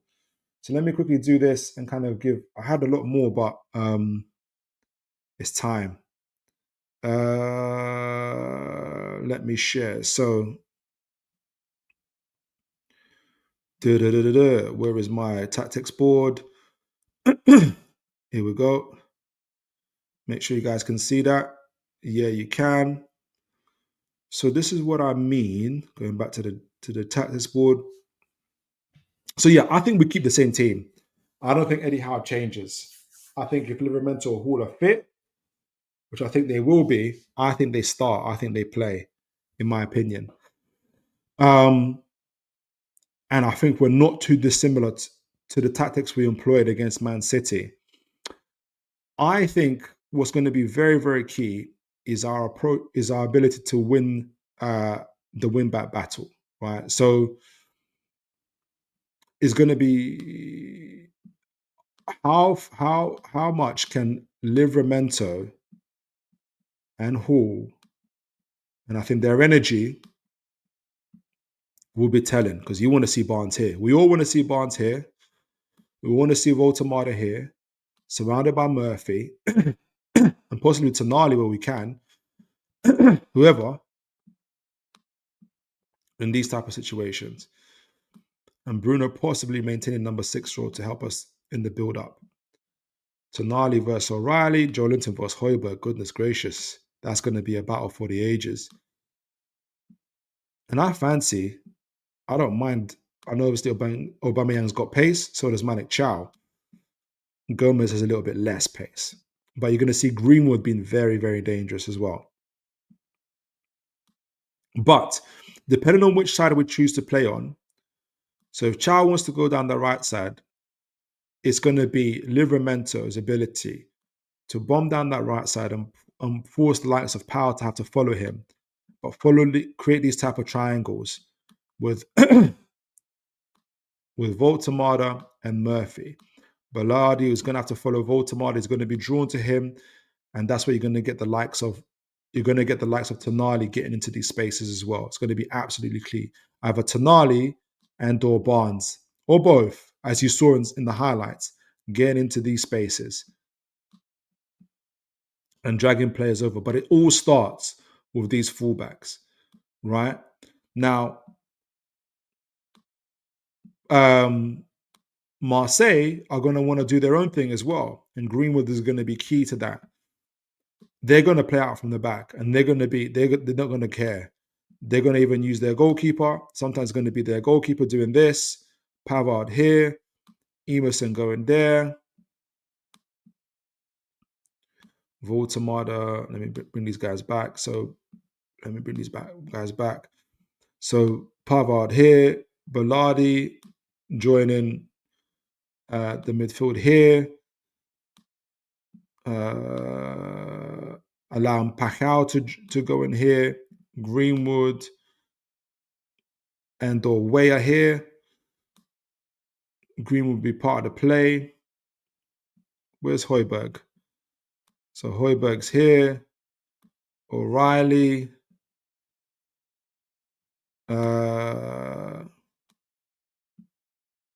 Yeah, depending on how they want to do it.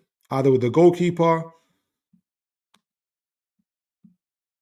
with the two pivots, and or Emerson like that.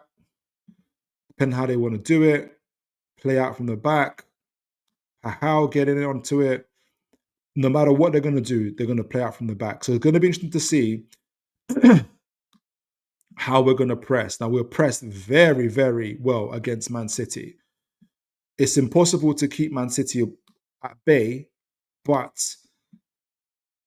we were fairly aggressive, to say the least. Where's Tonali? It's going to be interesting to see how we do it. So is it going to be Joe Linton, Tonali? Where's Barnes? How are we going to do it? It's difficult to tell in terms of who they rely on less. So I don't think we want the ball going towards a Weah. No, towards Emerson. So it might be that we cut off Pavard, Tonali, Bruno here, Murphy joining in the fun, Livramento and Pacquiao. I hear good things about Pacquiao. But then you got Greenwood on this side as well. Do you want to keep the ball from going to Greenwood as well? You got Gomez either possibly dropping in as well. So that's where maybe Joe Linton and Gomez. I know who wins that battle. So it's going to be very key how we deal with Greenwood with his pace as well, and Aubameyang. Or does Hall stay back? Does Botman play instead of Shaw? I don't think we change it up like that. Or does Joe Linton stay a little bit here with Shaw pressing on top, or Hall inverting? Better yet, Hall inverting, Shaw staying here, and Joe Linton not too far from Greenwood. That kind of play. So you got 1-man-3. It was going to be super interesting. So you got Shaw and Chow here, marking Aubameyang, Joe Linton with Greenwood, Barnes, and making sure that we force the pass to Weah instead. So if the pass does go over to Weah, you then got two players here, possibly more. The attack focuses on here, right? So I think we don't necessarily have to go man for man, but we can be clever in who we choose to play. It depends on the characteristics on the players, right? So maybe Joe Linton and Greenwood, Joe Linton kind of marking him, or Barnes here on O'Reilly, Tonali, Ballardi, stopping them playing from the back. Maybe Hall inverting, maybe Hall stays out wide. Barnes is here, maybe Chow comes in. Maybe Bruno comes in, Chow stays out wide of Højbjerg. Maybe they think Højbjerg isn't going to necessarily run in behind as much, but Chow still maintains his space here. Like there's some, and Bruno Gomes, as he did against Foden, joins in against Gomez. Again, one-on-one duels, I fancy Bruno against Gomez. I fancy, Tonali with Ballardi. Ballardi is good at playing from the back, but I think I remember reading this player scouting. He's not exceptional. So, yeah, guys, send in your. It was way past midnight, but guys, send in your your score predictions. As I said, I think the fullbacks are going to be absolutely key to this game. Send in your score predictions, and we'll do a conclusion. Aaron says.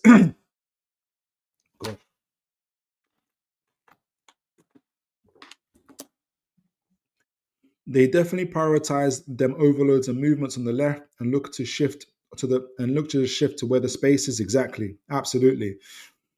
Adrian says, so Burn and Kraft are going to have their work cut out.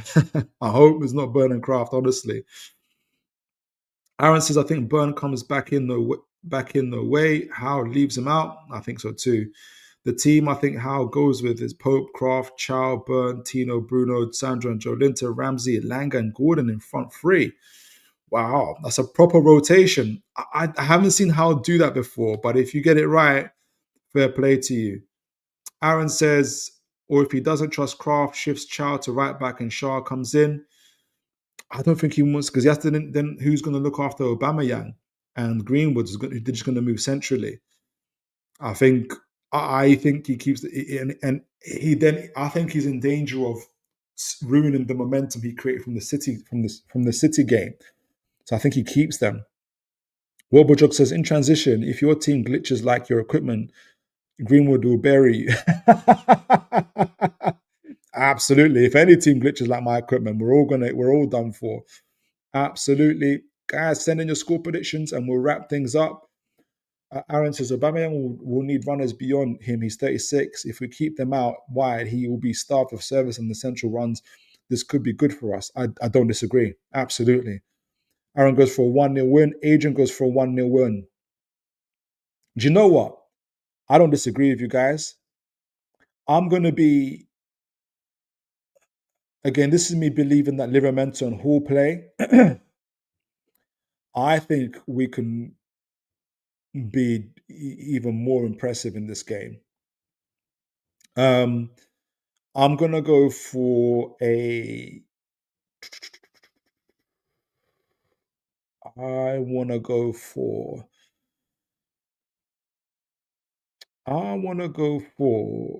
a 3-0 win to Newcastle United. After all that of saying how incredible De Zerbi is, which he is, and it's a big scoreline. Maybe I've been way too gassed up from the Man City game, but I think because we've had that practice against Guardiola, I think we're going to see a repetition against De Zerbi.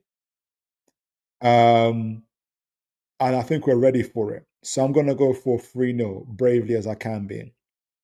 But guys, it's been absolutely amazing. Staying with me past midnight. We covered this, the whole learning about Marseille, their style of play, De Zerbi, his principles, his philosophy, everything around that, as well as Aaron says, I hope you're right. 4-2, Adrian goes for. De Zerbi, style of play. We talked about Newcastle, showed the highlights from the Man City game, which I was when we all were super impressed by it. I think we're going to take that into this Marseille game as well. Eddie Howe and De Zerbi have got an ongoing rivalry. They've got 1-1 each on victory and a 1 draw as well. But I think Newcastle can do something great here at the Velodrome. And I think that will bring us, that will put our foot in the door for qualifying for next group of the Champions League. But guys, you've been absolutely incredible as always. Liking, sharing, subscribing, sending your chats, vibing, even at this late hour. Hope you guys have a great evening, morning, day, whatever you're doing. As always, folks, look after each other and God bless, folks. Brilliant from Shane. And now Murphy can take on the shot.